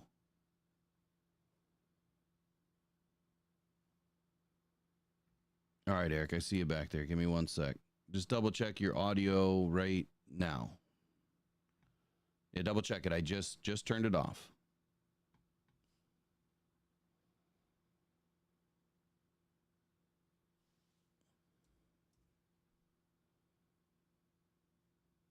Three, two, one, and he's back. Yay. There he is. To Michael Garrity, making the point that we just need to relax a little bit, kind of get through this bye week. I would agree. And I would also agree that, Brad Holmes and Dan Campbell have not led us down a path right now of not being successful. I mean, come on. Our Lions are competing for a Super Bowl by year 3. And in year 4, the expectation is that we're going to get there. And I understand it's been a different season so far this year. A lot of injuries and slow play by the offense. An offensive line that had its best game statistically, apparently, per PFF this last weekend. It didn't feel that way. It did not feel that way at all. Hey, but Will. we've also gone up against now 6 really good defenses in the last 6 games, and we've lost 2. So there's a lot to be excited about here. 5 playoff games, and then, the Cardinals, they are a pretty good defense. They're not ranked that way, but they were. Buda Baker was in White, man. They were just nightmares on the field. They played exceptionally well. What were you going to say, Eric? Your audios went way down. Mine did. It shouldn't. Yeah, you're quiet. Oh no. Check it again. Auto gain is off, but let me just fix it here. There we go. Should be back to normal now. There we go. I just wanted everybody to be able to hear you. They were saying in the chat you got quiet. All right. Appreciate it, guys. Thank you. All right. Phone line is still open. We'll take one more call. I know it's past 9:30. We'll take one more call. Whatever you want to talk about here. So the little nugget of information, that I was told last night, like I said, it kind of came out already. So clearly, I'm thinking that, the insiders, right, your beat writers, they clearly have they have more information than I do. But what I heard last night is that this is going to be, I hate to say the phrase trial by fire, but Brad Holmes is going to utilize the players they've developed this year. That's where this is going. Do not expect any major trades, any big time trades at all right now. Not for Frank, not for Davenport, not for Barnes. They're going to utilize the players that they have developed. It's next man up. That is the way that this team operates. Unless by week 10 something else happens, or should I just say the trade deadline, unless something else happens right now, it is the guys on this team, the guys on this practice squad, they are the ones that are going to play. Now, there's probably going to be some lateral moves if guys hit IR, right? If Davenport hits IR, which is expected right now, you're going to have a lateral move. You're going to have a roster spot open up, which means they're going to fill it on the practice squad. It's not going to be some big, shiny new coin. It's just going to be a guy. We don't know who yet. It could be somebody we cut if they're still available. Malik Jefferson is still available. I believe he's still available. You could see him come back.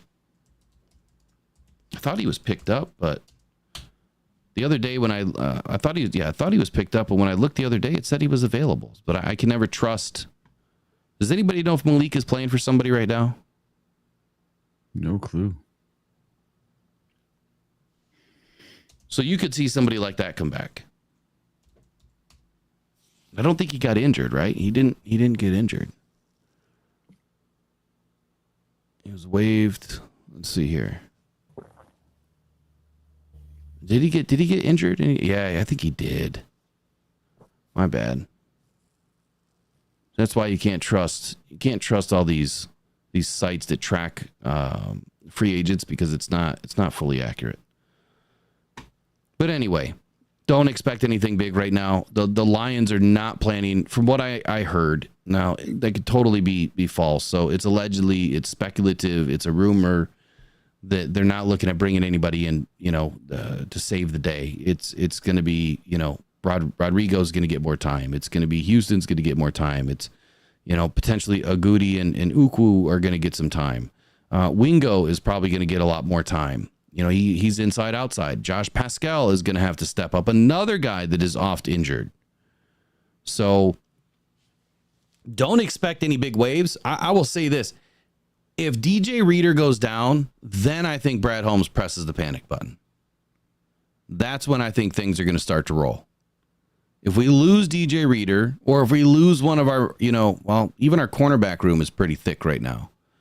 We could lose one or two corners and probably still be okay, but I don't think it's going to be to the level of play that we have right now. Like when Rakestraw is healthy and he comes back, he could definitely fill in for somebody. Amik Robertson can step up and start.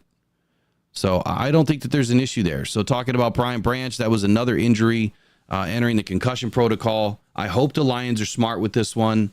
I'm sure that they will be. They have not shown us any reason, not to believe that they make the right decisions for their players. I would not expect Brian Branch to play this weekend and give him an extra couple of weeks to get healthy. That would basically give him this week, next week, and the week after to get healthy for week 6, which I think would be smart. And you know what? That's another thing to think about. You have this week, next week, and a whole nother week of prep before week 6. So 3 weeks. Where if Ali McNeil is even somewhat able to not have surgery or something, then, he'll be fine. If Frank Ragnow does not need surgery, we don't know that yet, that those 3 weeks could be beneficial enough where he's going to be fine. He's still going to be nagged by that injury all season. Guarantee it. And if his foot starts to give him problems, man, upper and lower, it's going to be a tough year for Frank. So next up, let's see what else is on the roster. Oh, sorry. Go ahead. So the Pride of Detroit just put out a new article just a little bit ago by Ryan Matthews. Would a trade for Trey Hendrickson make sense for the Detroit Lions? So let me read something. Okay. And this is what I want to drive home. There's some people that get it and get it at a high level. Mm-hmm. And then there's others, right? Where is it? I don't want to misquote this guy. Yeah. I thought I had it open. The thing about a trade for Trey Hendrickson, him or Max Crosby or any of these guys, man, they're in their prime. It would cost too much. And just because they're on a team that's 0-3, they don't want to get rid of their best pieces just because they're 0-3. The Bengals are going to scrape and scratch and do everything they can because they've been in games. It's not like they're getting blown out every game. So here's the thing. Like the teams that, I will say this, the teams that are going to be targeted are the teams that are 0-3, are the teams that are 1-2. But it's too early in the season. So after week 5 or 6, if these teams are, 1-4, 1-5, 0-5, 0-6, they're going to have a fire sale. And they are going to start looking for suitors for some of their bigger contracts that they're going to want to offload. Does that mean that the Lions are going to be buyers? According to what I heard, no, they're not. Here's what I had. Damn it, I can't find the article. In a nutshell, I want to say it was John Macaroon that mentioned this.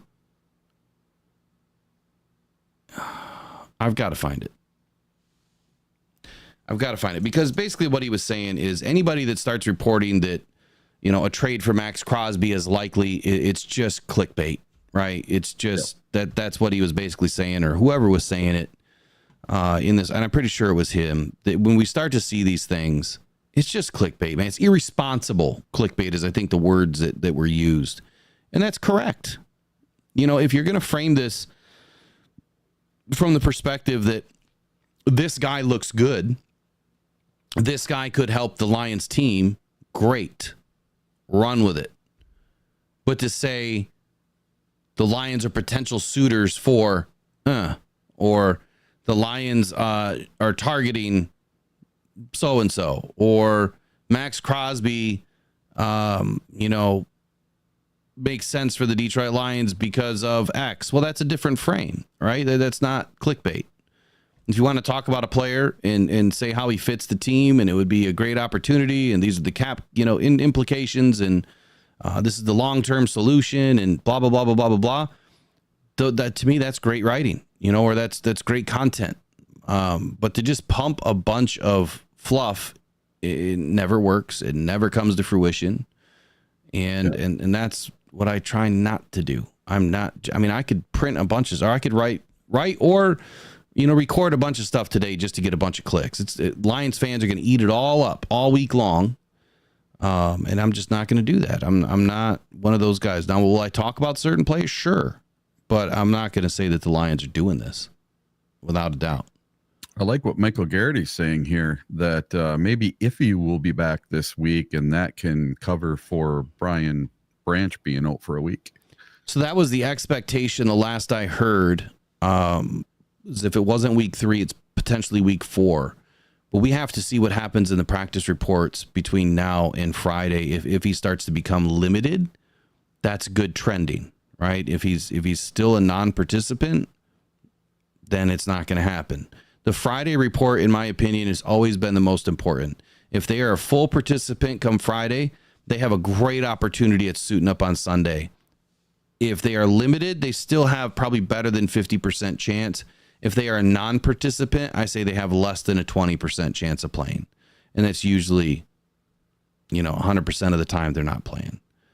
Something drastic would have to happen between Friday and Saturday. And let's just be honest, there's not a whole lot that happens between Friday and Saturday. Unless you have an illness, if you're sick, that's different. You can get better in a day. Sometimes things just take a good turn for the better. I'm going to switch screens here. Let's check the roster out. So what are the Lions doing at edge? I think the answer is nothing right now. You're going to see the backups, right? The backups to the backups. The practice squad players, they're going to get a bigger look this week. I think Mekhi Wingo is going to be given a much bigger opportunity to perform, as well as Josh Pascal, James Houston. You're going to be looking for those guys to step up in a big role. The good news is, everybody, that the DJ Reader is on this team. You can win a lot more games with interior pressure than you will lose. So and unless we have an issue with DJ Reader, I think we're going to be okay. This is clearly on Aaron Glenn to figure it out, right? And I think, for now, Aaron Glenn has had a much better season than in seasons past, and it was a personnel issue. Something that I've been clamoring about now for a while doing content. You guys have seen me talk about it for the last year and a half. That it wasn't Aaron Glenn. It wasn't all Aaron Glenn. Yeah, he sucks at making in-game changes, but that's just my opinion. He has not been great. I shouldn't say suck. He has not been great at making, in-game changes. But he has been great at getting this team to perform above its ability. And that's what we're going to have to see this week. What's up next here? Eric, I think that we have NFC North players, best of the weekend, and we'll probably end up finishing with that because that's kind of a long one. Michael Garrity, another $2 shout out, says, by the way, go Tigers. You know what? I haven't watched any games all season. I'm a horrible Detroit sports fan. I have not watched any games. I don't even know if they have any games left for the season. If they do, I guess I'll have to turn one on. You watched any games, Eric? What's that? The Tigers? Yeah. Just the one, the one I went to last Saturday. That was my first Tigers game ever. Was your first Tigers game ever? Yeah, never been one. Well, you're a worse fan than me then. Well, I could never go, man. I live 6 hours away, and stop the excuses. But listen, hey, when the Tigers won the World Series back in 1984. I was 9 years old. And I'm going to tell you what, I used to take my bike and ride down to the dam and go fishing with my buddies. And I'd always bring my little transistor radio and we'd listen to Sparky Anderson and Kirk Gibson and Alan Trammell and all my favorite guys, right? Sweet Lou. Sweet Lou was my guy. You know, Lou Whitaker, all of them, man. And I had all the Detroit Tigers. I had all their cards, right? And I bought every card for every player that year that won the World Series. And when I was in high school, I let somebody take them to get them valued for me, and I never got them back. Go figure, right? Yeah, because back then there were no that you had to look it up in a book, and it was like, oh, my older brother's got a book, I can look them up for you, but I need to take them with me, and then I never got them back, right?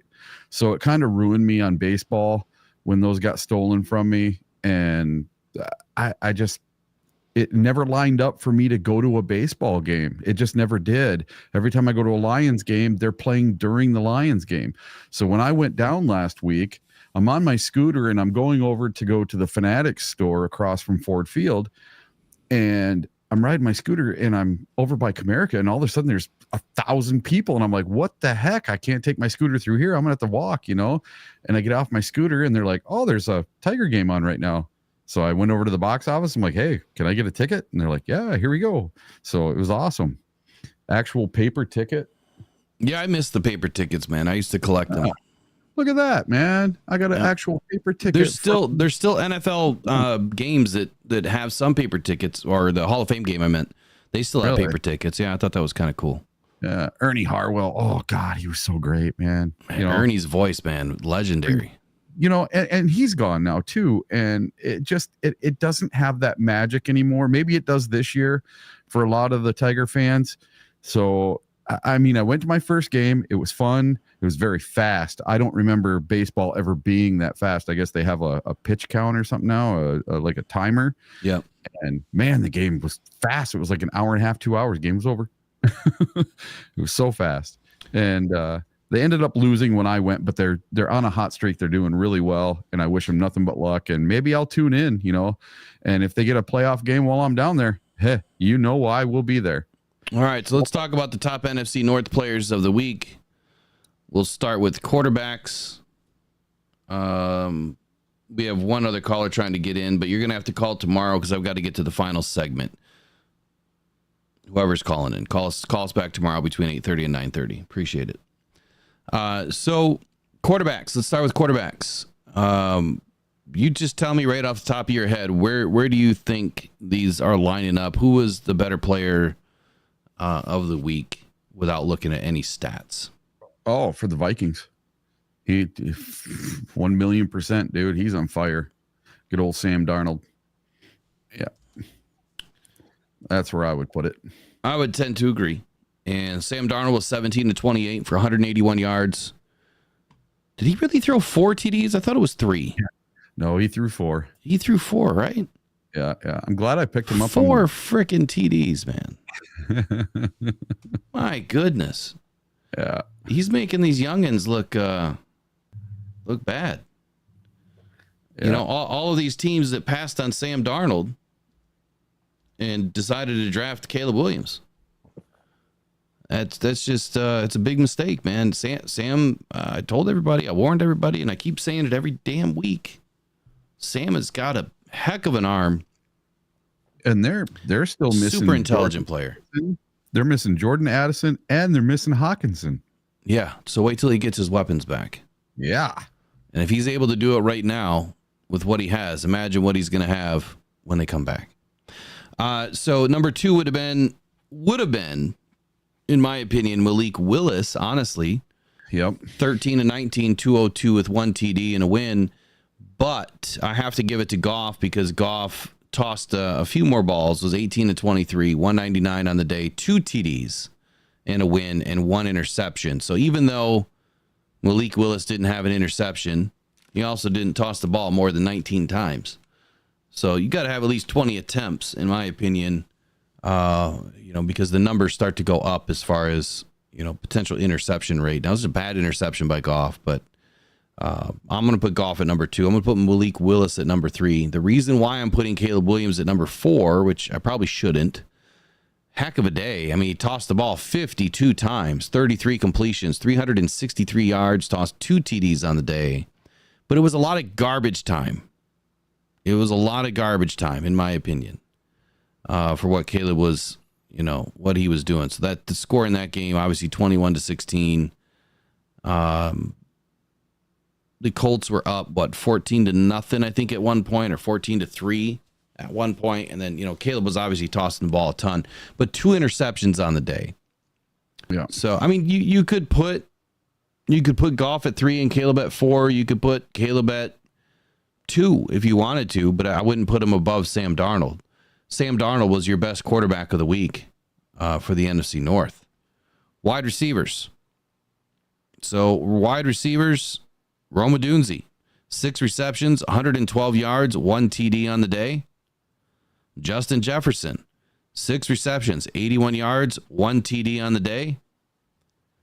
Christian Watson, 2 receptions, 67 yards. My goodness. No TDs on the day. And then, of course, you have Amon-Ra St. Brown, 7 receptions, 75 yards, 1 TD on the day. So your number 1 receiver of the week is Rome Odunze for the Chicago Bears, 6 for 112 and 1. Your number 2 is going to be Justin Jefferson, 6 of 81 for 1.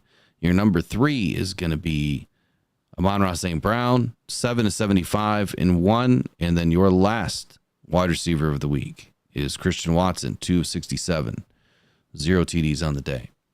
Rome Odunze, Malik Neighbors, who's better? I like the Neighbors kid.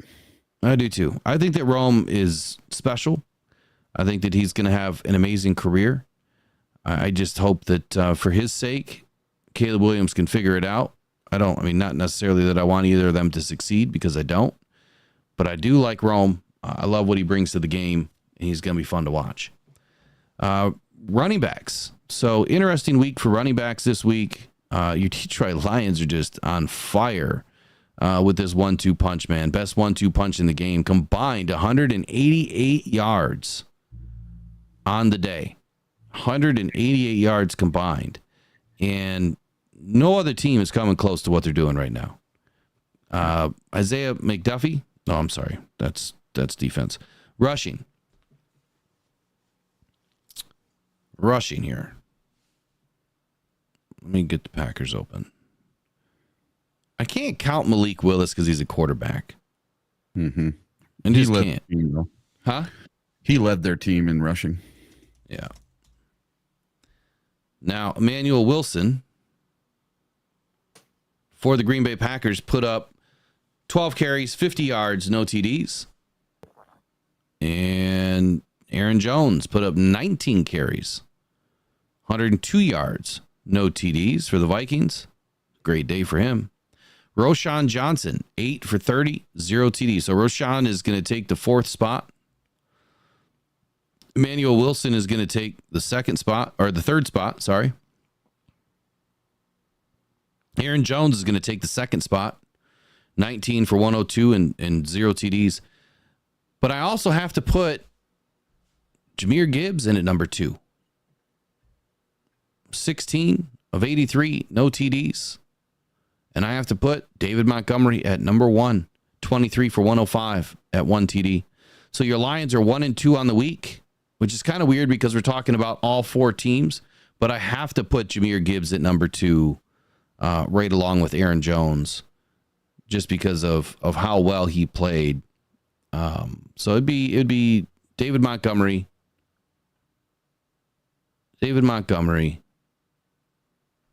Aaron Jones, then Jahmyr Gibbs. 1, 2, 3 in that order. Defensive players of the week. Who do you thought stood out this week?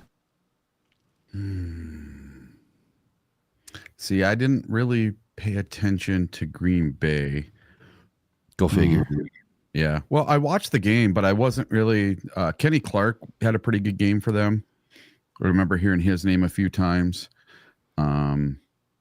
Chicago game I did not get to watch. And the Vikings, Van Ginkel, I heard his name a bunch. And then for the Lions, it was a pretty quiet day, but it was good. It was like more of a hive defense for the Detroit Lions. You know, you only had the one sack by Hutch, but the overall numbers were off the charts awesome. So I don't know who exactly stuck out the most. Maybe Van Ginkel. Keyboard just died. There we go. Yeah, I mean, I think Van Ginkel had a pretty solid day. I mean, overall, I have to give the Lions the overall win, you know, for team defense here. I have to. They played such good disciplined football. It was probably the most well-disciplined football I've seen from our defense in a very long time. From a defensive overall performance, it's hard to go against what the Vikings did to the Texans. I mean, anytime you hold a team that is that good to 7 points, that's hard to do. That's really hard to do. Yeah, we gave up 13, but yet again, this is another week, and I forgot to track it. I will fix the tracker today. We'll do it tomorrow. Of teams under 20, right? We're supposed to track that this season. Teams under 20. And let me make sure that I write that in for tomorrow. Teams under 20 points. And what we're going to do is track how many wins, how many losses, you know, and track it and see where it ends up at the end of the year. Total team defense, I'm going to give the Lions the win for the week. Number 2, team defense, I'm probably going to have to hand that one to the Vikings. Yeah. And it's not so much based on numbers. I mean, it is to a degree, but it isn't.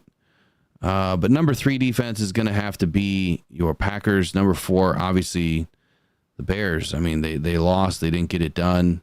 They did put up a couple of sacks. But, I mean, Montez Sweat, not doing a whole lot. Tremaine Edmonds, you know, he had a sack on the day. Jalen Johnson got an interception. Tremaine Edmonds got an interception. Montez Sweat did get a sack on the day. But that was about it for your Chicago Bears. Your Minnesota Vikings, if you're a Vikings fan, Van Ginkel popped a sack. Cameron Bynum took down an interception. Gruger Hill took down an interception. Jalen Redmond snagged a sack on the day. Jonathan Greenard, 3 sacks.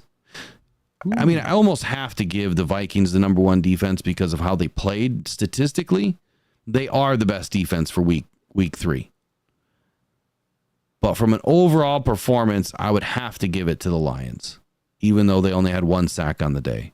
Maybe that's the homerism in me, and I probably shouldn't do it that way. So I'll tell you this, Will. According to PFF, through 3 weeks, the Lions have the number 3 rated defense, and the Vikings have the 9th. Yeah, that doesn't make any sense to me because the Vikings have played absolutely lights out. They have. Absolutely lights out. It is going to be an extremely scary defense. That tells you how good our defense is doing. You know what I think I'm going to put this in a community post today. I'm going to repost. Remember my I was doing unbiased reviews. Yeah. I want to see where I put everybody based on what I thought was going to happen. I want to say that I put the Vikings as the best defense out front. And I think finishing number 2. And I think I had the Lions at number 1 overall by the end of the season. So it'd be interesting to see. Yeah, broski, I did put the homerism in there, didn't I? But I am going to give the Vikings the number 1 defense for the week. Lions at number 2. Yep. Bears didn't win, so they can't be anywhere close. And the Vikings have played a couple of really tough teams. They beat San Francisco and Houston. Yeah. Lions are going to have to do the same thing. Yep. Going to have to get healthy. Broski, so we had Motown Mitch won a prize this week. I couldn't give out the JMO jersey because we didn't have enough people in the live play-by-play. So you were awarded the win. Motown Mitch wanted to give you the prize. So if you want to email me, mailbag@rockdon.com, I'll be more than happy to send you your prize. By the end of the week, I should be able to get it in the mail. But just email me at mailbag@rockdon.com if you want to accept the prize this week, and we'll get it mailed out to you. It's a secret, so you get something, broski. You're not getting wins, but you at least get something from a Lions fan, right? Yeah, maybe it'll be a Lions, helmet or something. I don't know. Probably not. But you could be. It could be some Lions merch. Maybe we'll get you a car decal. That way you can ride with the Lions all day, every day. How about that? How about that? That we need to get that tuned up. How about that? How about that? God. All right, what's left on the roster? I think that's really it for today. We've covered it all. Daily NFL headlines, Lions injury recap, Frank Ragnow. Is he going to retire? So that's going to be the last segment of the day. Frank the Tank, man, he has been through a lot. And as I stated earlier, since 2019, he has had 1, 2, 3, 4, 5, 6, 7, 8, 9, 10, 11, 12, 13, 14, 15, 16, at least 16 weeks of injuries since 2019. And we know that he's been battling this foot and toe thing now for a few seasons, that the foot is not repairable. They can't do any surgery to fix it. He literally has no cartilage left from what I read on this plantar plate. And it's extremely painful for him to play. It's bone on bone. I know what that's all about because I need hip replacements. I get it. It's extremely painful. But the fact that he's now suffered a torn pectoral muscle at his age now in 2024 and many years of a career in the NFL, is this it for Frank? Is he going to be able to battle back from this one too? I have no doubt in Frank Ragnow's heart. I have no doubt in his commitment to this team. But at some point, you have to value life over the NFL. You have to value family. And, he's got little ones. So he's going to want to be able to move around and be the dad and, do all the things that he wants to do with his kids. But also, he's got life after football, man. Grizzly Man Outdoors is going to be one of the best outdoor sports channels, and it has been. But I guarantee you he's going to ramp that thing up when he retires. It's fun to watch. I watched the one with him and Jared Goff doing some fishing a few years ago. It's pretty good episode. Mm-hmm. Loved it. So is Frank going to retire after this season? I would say if I was a betting man, more than 50%, yes. I think he's going to retire. I think that the injuries are just going to be too much. And if he really did consider it after the NFC Championship loss, this could be that, proverbial straw that breaks the camel's back. This is a tough one. Pectoral muscles, like we watched last night, the medical update, one of the hardest injuries to come back from. Very difficult rehab. Can't remember the exact word he used, but it wasn't good. In the chat, Brent, yes, Frank Ragnow has a torn pectoral muscle. Brent, where you been, man? You had breaking news last night. Yeah, it wasn't reported after the game. It popped up yesterday right along with Marcus Davenport. So it looks like Frank Ragnow is going to miss a lot of time or no time. We don't know. It's up in the air. If he needs surgery, he's going to be out for at least, 10, 12, 14 weeks. Yeah. And it's not like, and so I'm going to add this layer. I'm going to pile on here before we end. Playing corner and safety, right? So CJ Gardner, much different position. You are not engaged for every single play. You don't have hands on a receiver running down the field. You don't have to go up and jam the receiver. So you can get through the injury a little bit easier because you don't have to engage. You could probably play with a partially torn pec as a corner or a DB because you only have to, reach up to try to deflect the ball or make the tackle, right? With an offensive lineman or a defensive lineman, you are engaged from snap to whistle. You are trying to control an opposite 300-pound defensive lineman or 260-pound animal, coming out of the middle of the defense. It's extremely difficult to do when you're not injured. Now try to do it with a torn pec that is all of your pushing and pulling. It's how you steer. It's like losing a rudder on your boat. You're just going to spin in circles. Frank right now has got a major issue in front of him with this torn pectoral, but we don't have enough information. We don't know the grade. We don't know the severity. We don't know where it's torn. And I hope that all that information comes out soon so that we can kind of figure out what's next. But what is next is I see Graham Glasgow. If Frank has to miss time, Graham's going to be our center. The question is, who's going to be our left guard? Is it Colby? Is it Iwasaka? It's going to have to be one of those two. I don't think that Manu is anywhere close. And now what's going to happen with Mahogany? Are they going to start getting Mahogany ready? Might have to. They're going to have to. They're going to have to. So, all right. Great job hitting 80 likes, says Trace. It was a great show this morning, as it is every day. We tried to get you guys off and running with your Lions news, your NFL rumors. But the last 24 to 30 hours has not been great for the Detroit Lions with all these injuries. But keep your head up, keep your chest out, because that's what your Lions are going to do. It is next man up. If there's any team that I can trust right now that is going to get it done, it is the Detroit Lions. Eric, final words of the day. Get ready for a blackout. It's coming this Monday. I cannot wait. Monday night against the Seahawks. Going to be so much fun. I'm wearing a black jersey every day this week. Got my black hutch on under this black sweatshirt because it's only 40 degrees here in the UP today. So I wish it was here, man. I love cold weather. Get ready for the blackout. It's coming. It's going to be awesome. I can't wait. So we'll have to touch base on what the plan is for next week. Eric and I will be together. Yep. Eric purchased a ticket for me, so I don't have to sit in season tickets. I get to sit with Eric and enjoy the game. The last Seattle game I was at, I was in a similar area where we'll be sitting. Great seats. So when you're looking at the tunnel, I can't stand the birds. So when you're looking at the tunnel, we're going to be just to the left in the very front. Row 2, seat 1 and 2. Are these the same seats you've been sitting in all season? No, these are better. These are like way down. All the way. I don't know how you keep snagging these seats around the tunnel. Those are typically hard seats to get. Yep. So Kobe is a dumpster fire, says Peter. Yeah, Kobe's got a long way to go. Yeah.